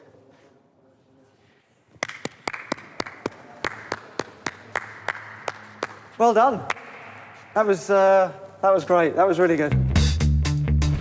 So if this routine worked, Ivan will notice that this painting has disappeared and appeared over here in place of the target painting. It's down to an optical illusion right next to the camera. This is a table with a sign that will say donations welcome in the real gallery. So the camera will So the camera, that is blocking all of this. A photograph of the wall is attached to the back of the sign. When it's flipped into position, it looks like we're looking at the wall. But actually, everything behind the sign is hidden from the CCTV camera. So at the moment, they can't see you. And now they can. The sign is edge on to the guard, so he won't be able to see it from his post. Step 1 on the day, flip that illusion into place without Ivan or the guard noticing. But be careful, stand in the wrong place and it's game over because you'll be half in, half out. Then it's step 2. Joe, you are the actor. Your job is to be a nuisance and distract the guard's attention, as well as Ivan's watching the CCTV. Rachel, you are the lifter. Whilst everyone else is looking at Joe, you quietly lift the distraction painting off the far wall, and keeping it front onto the security camera, you rest it behind the table. What do you mean I'm against gallery to the people? When Joe draws the guard over to the other side, Pauline, you are the blocker. You shield the painting, which Rachel is holding behind your back. Tony, you are the invisible man. because Ivan won't be able to see you on the CCTV. So whilst the guard is looking at Joe, you, Tony, switch painting A, the target, for painting B, handed to you by Rachel. Finally, you remove the optical illusion. Ivan will suddenly notice that painting B has disappeared from the far wall and jumped over to the other wall. That's how we fool Ivan. Meanwhile, the guard is so distracted that Rachel and Pauline, you quietly slip away with the target painting. And that's the plan. Well done. That was great. That was really good. Can we go home now, mister? Yeah, you can go home now.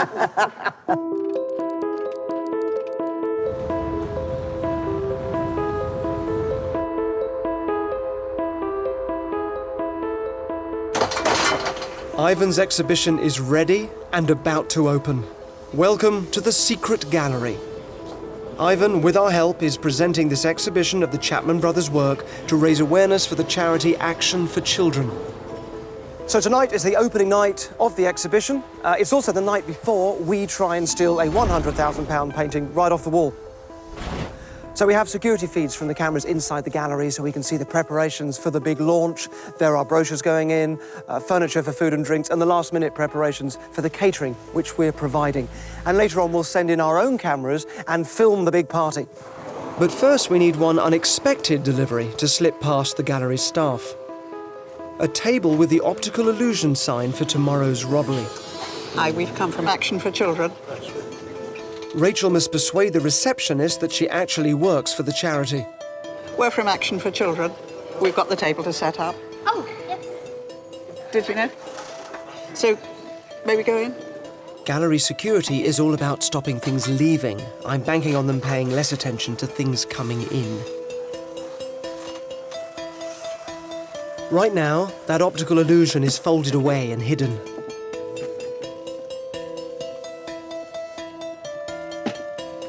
She's done it.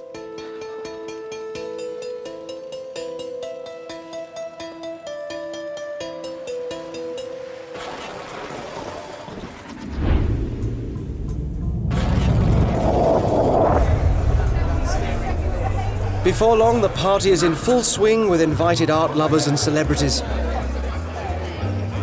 There are the Chapman brothers, whose art hangs on the wall. And of course, there's Ivan Massow, who's hosting the party. I genuinely haven't got a clue what he's up to or how this is going to pan out. I just don't know. Okay, so just to be clear, it's the opening night of the gallery. It's a private viewing. Your names are on the guest list. Have a wander around and just familiarise yourself with the space and remind yourself what you're going to be doing. Above all, you do not know me. All right, are you ready? Yeah. Let's do it. That way. Can't miss it.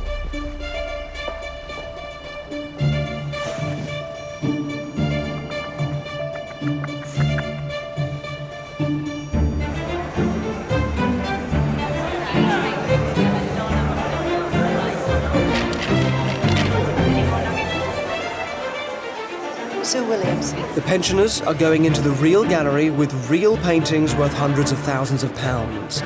Their task here is to mark the positions where they can safely stand tomorrow. They're using small pieces of sticky tape to mark out the danger zone without arousing suspicion. If they overstep these marks tomorrow, they'll disappear behind the sign on the CCTV shot and the game will be up. They're off before Ivan starts wondering who exactly they are.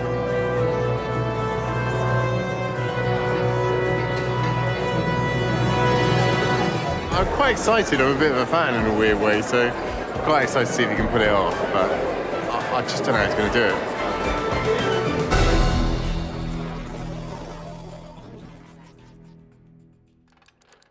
it. Tomorrow is the big day, and they'll need to cope with their nerves if they're going to pull off the theft and help me win that £1 wager. I do enjoy performing on stage, and I think I have a bit of an ability to turn nerves into excitement, which is a wonderful feeling. They say practice makes perfect, and we've really got no excuse for failing. Hopefully tomorrow he should be in possession of the painting. Shame I can't take it home. The money would come in extremely useful. Still a bit anxious, just wondering if the partnership's going to work, where we all have good timing. It's a big thing. We've got to do it right. We've had enough of the pretend. This is going to be the real thing, and we're really, really going to do it.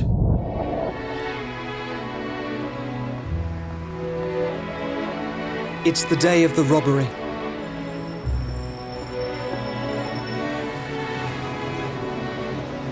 My team of pensioners have had a month's worth of training, and in 5 hours' time, they'll have just one chance to steal a painting from this man, Ivan Massow, art collector and millionaire. Thanks very much indeed. Morning. Very good. How are you? Hello, good to see you. Exciting. This seems like a good time for me to catch up with him and see how his preparations have got on. Thank you.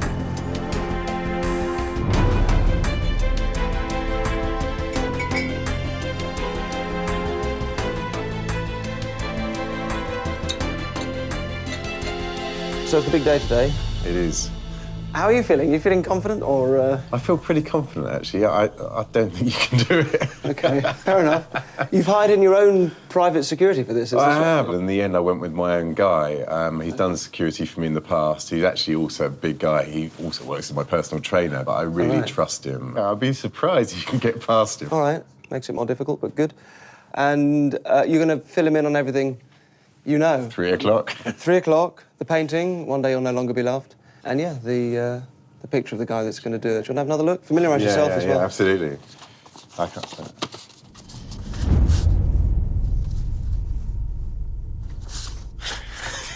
Great. So, look, we're going to be watching the security feed together. Right. We'll see the whole thing play out. You got a pound on you in case you lose? I do. Great. Good. All right. Well, I'll see you a little bit later. Indeed. See you then. Excellent.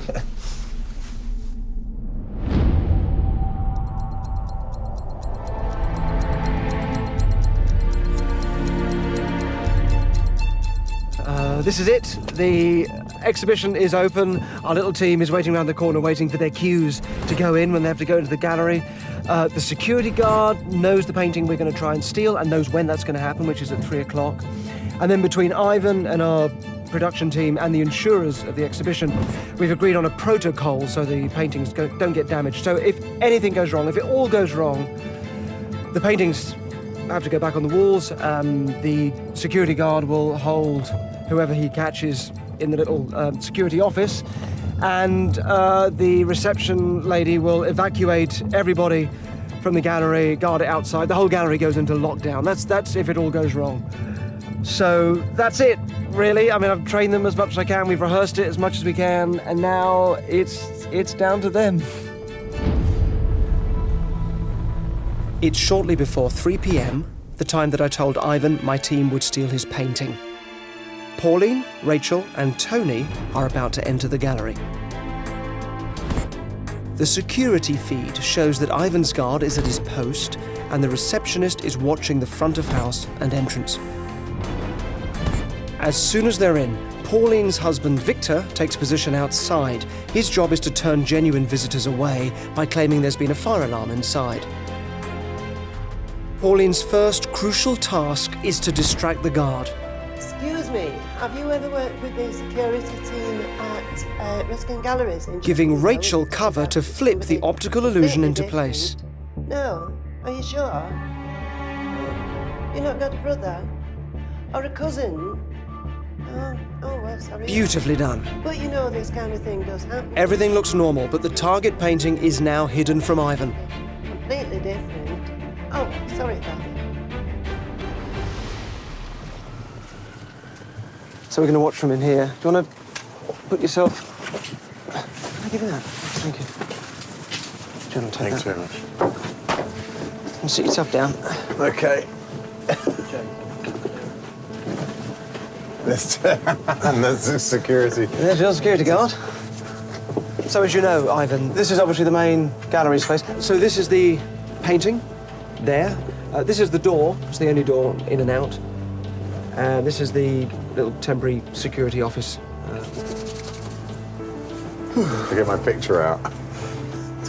Oh yeah, that's a good one. See if I can recognise any of these people. I think we're a little way off yet. He must be getting nervous. Poor lamb.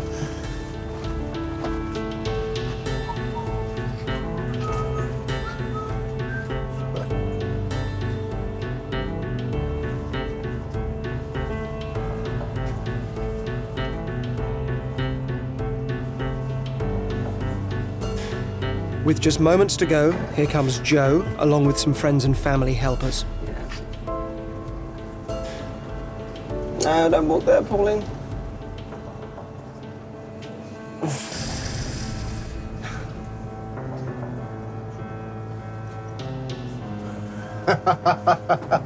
This is so funny. So you shouldn't have seen the flat thing. We were hoping that you wouldn't have spotted that, but that's okay. We've blown it with Ivan. Maybe the pensioners can still get away with the painting if they fool the guard. It's staring right at it, so I can't. It's dangerously close. Dangerously close.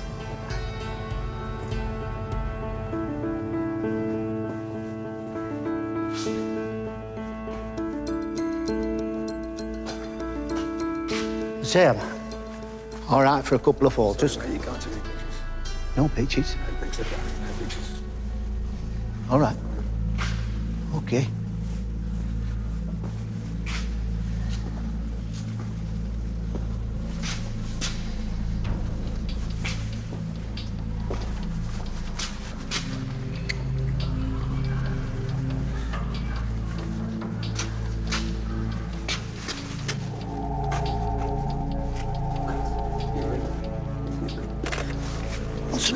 What's the matter? No pictures. What do you mean? Pictures. What did you say? I said no pictures. Is this your rule or the manager's? It's the manager's rule. I've never had this treatment before when I've been in an art gallery. I don't know what's going on. Sorry? What are you playing at? Sorry, that's the way it I've is. got rights, you know. Listen, you can't take pictures. End of. No Why argument. is that? What's the problem? That's the What rules. is the problem? That's the rules. It's all right. Sorry. It's only a joke. Just trying to look at it from the light. So it's only a joke. Stay It's only a joke. It's only a joke. I'm trying to look at it in the light. What went on? I'm trying to look at it in the light. I've told him it's only a That joke. light isn't very bright. It's I'm only a trying to joke. look at it in Look, the it's light. only a joke. We're only trying to. I'm trying to look at it in the light. It's only a joke. What are you doing, mate? I'm just trying to look at the picture in the light. It's only a joke. Fantastic. So, we've got our way here now. Sit down, boys. Make yourselves comfortable. Sit down. The security protocol has kicked in. Sit down. The guard has his instructions to detain any suspects in the office and make sure the paintings go back on the wall. Meanwhile, the gallery is being evacuated.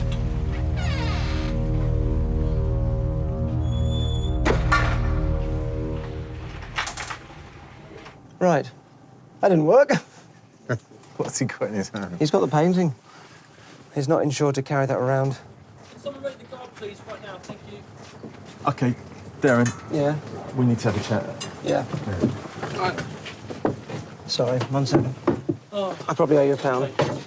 There you go. Ivan, just looking at me, mate. I'm sorry. Can I get your instant reactions? How do you feel about that? Well, I'm disappointed. I wanted him to do it. I didn't really want to win this pound, but I'm such a fan of Derren. Talk me through what's going on with Derren. It's obviously fallen apart. It's obviously lost it. What seems to have happened is that it looks like, from what I can see, the guy's he's even caught putting him. it back on. So he's and he's caught, apprehended the felons, but. Sorry. Have you got a close up there? Yeah. Happy? Yeah. Just okay. catching you a little bit. Can I just check? Just say 1 to 10 for me again. 1, 2, 3, Sam, can 4, you just go and 5, just check 6, the personal 7, here a 8, second? 9, 10. I'm just getting a little bit of a rustle.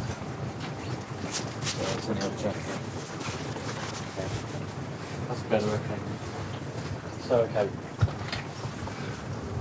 Okay, backup questions. Here we go. Ivan, just tell me about exactly your reaction to winning the bet against Derren. Winning my pound. Yeah, it's. I'm disappointed to have won because Derren's put in a lot of effort. So I still can't quite believe it. Does Derren ever lose? I can't believe it. There must be a twist. Well, I wish there was. Can I have now a super close up, please, of Ivan? And so, what are you going to do with that pound? Well, I thought I might buy some chewing gum, maybe, but then I'd at least 40p left, so probably give it to charity. Yeah, I think. So, it is now. What do you make the exact time? 7 minutes past. Is that the correct time? Yeah. Yep. You set your own watch? I did set my own watch. You haven't taken it off today? I haven't taken it off except for insecurity. Hello. Any keys, coins, mobile phones, watches, bracelets?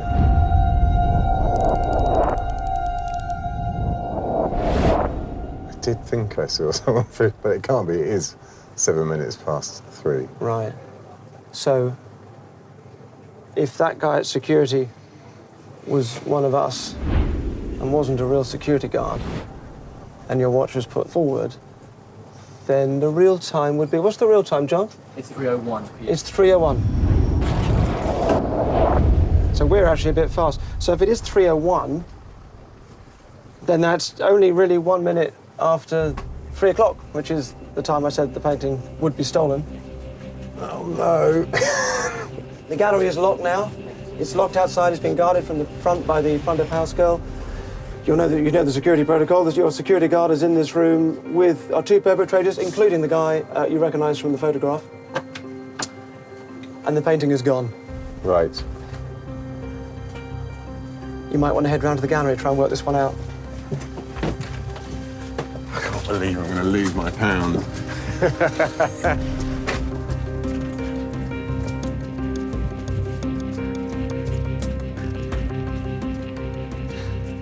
So right now, the receptionist is guarding the locked front door, having evacuated all visitors.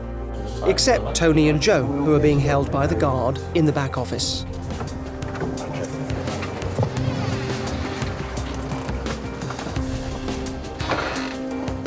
Dan?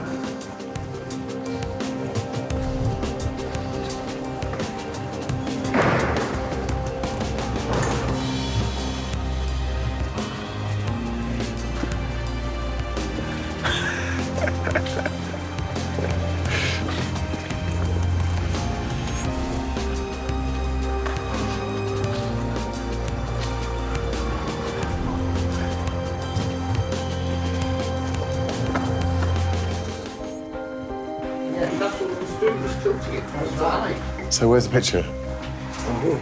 No, it's not. Well, put it back on the wall. It's not on the wall, Dan. Yeah, but I put it back on the wall. Whether it's not there now, I put it back and I was instructed to come back in here. So I did it. That was it. Well, is this, come around and look.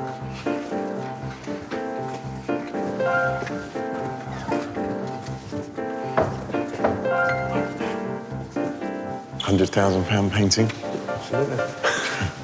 Nice. Well, it's got to be here somewhere, hasn't it? The security guard has done his job and followed instructions perfectly. You're free to go. Ivan has no choice but to let them go. So Ivan knows the painting is gone, but he's got no idea where it is or how it left the gallery.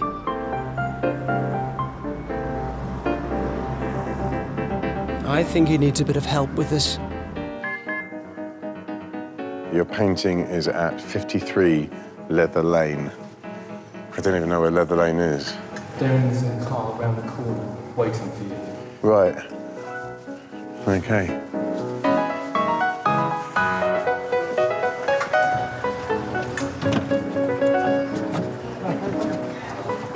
So what happened to the gallery?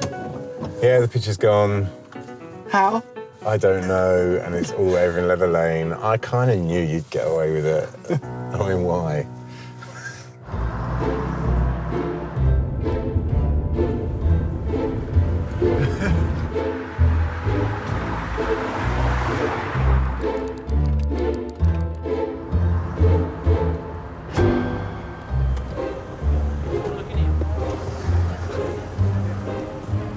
Up to you.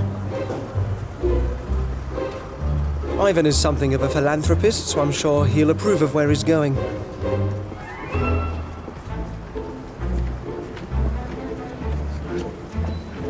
'53. Oh my God. That's amazing. So go and buy it. I've come to buy the picture in the window. Painting right at the front. It's so weird. I happen to have £1. Do you know how much this is worth? No, I'm not sorry. I'm going to pay you before I tell you. Thank you. It's worth about 100,000. Really? Well, exactly 100,000. Oh, just out of interest. Is this the guy who brought it in? It is actually, yeah. Oh, thank you very much. Thank you. Well, keep that as a souvenir. Yeah. Careful. Thank you very much. Ivan, well, thank you so much. You've been fantastic. Oh, it's been a pleasure. You'll have to watch the show to work out how it was done. Even how you got it over here. I'll let you think about it. Thank you very much indeed. Thank you. Thank you. Bye-bye. Bye-bye. I just don't know what happened, to be honest with you. Well, I just looked back at the screen and I saw it was gone pretty much immediately, I reckon.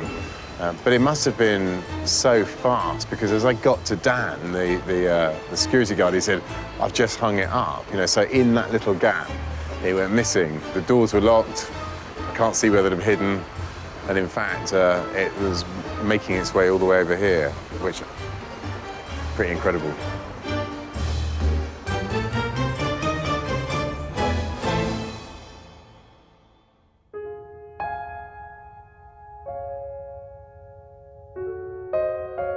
That's it. I think my team deserves a glass of champagne to celebrate.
Of course, there's one or two things I didn't tell you. Hi, Joe. Hello there. I remember when Derren came to meet me and my twin brother, Tom. No, it was fantastic, wasn't it? New Tom will have probably the most important role in the whole thing. You'll steal it and get blamed. We're not completely identical, but when people see us for the first time, they do have to do a double take. Whilst the other four were learning the skills they needed for the robbery, Tom the twin was getting ready too. He even had a go at stealing chips. Are we here somewhere? It was absolutely insane, was that? So Tom's first big moment was early in the day during the shift of the morning guard. He'd gone into the gallery and was waiting for a distraction that I'd arranged, an actor playing a drunk. As soon as that guard's back was turned, Tom slipped under the table. No, you can't. The same table which was brought in by us as part of our catering team, as you'll remember. When Dan, Ivan's main guard, came on shift, Tom was already under there. Sorry. The guard caught my team red-handed just as we'd hoped. Next Wednesday, I want you to get caught. Oh, that work. Derren is just a cheeky man. And at exactly 3 p.m, Tom came out to steal the painting. That wheelchair had been brought in with the charity table the day before. It had a pocket with the perfect dimensions to hide the painting. It must be a twist. Pat, pat, banging on the door. Can you let me out? Sorry. The receptionist was horrified to have locked in an old man in a wheelchair. In fact, there'll be a member of your staff who'll help us leave with the painting. And all the time, Ivan thought Joe, being held by the guard, was the thief in the photo. But it was Twin Tom all along. And that, believe it or not, is how we're going to steal the painting. One day, hopefully, each of us will be elderly. By then, we will have learnt things about life and ourselves, about what's important and what we really want, things we might be decades away from knowing now. We might like our future selves to be respected and treated with the dignity they deserve, and doing that might be one of the clearest celebrations of humanity we know. Being part of this convinced me that moving back to Bolton was what I needed to do. Found a few of my friends, and I will track the rest down eventually, and I'm much happier.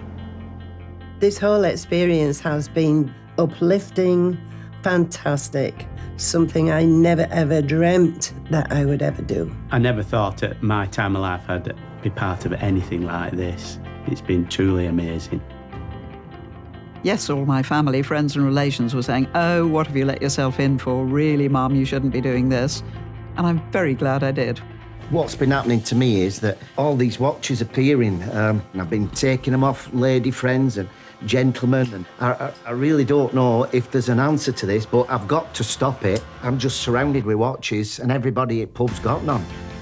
It's... So that's it. They stole the painting, we won the wager. Thank you for watching. This is... Oh no, that's not it, is it? That's not quite it. Because there's still the other painting. Because that special table was really special. It wasn't just a place for Tom to hide under, and it wasn't just cover for Rachel to move the painting of the bearded man. It was also a place for Tom to switch that real painting for a fake that was hidden underneath. It was the fake painting that Rachel put back on the wall after they got caught, because the real painting went into a secret compartment where it stayed for the rest of the exhibition until it was carried out again by the removers. So we didn't only steal this painting, we also stole this one. And that really is it.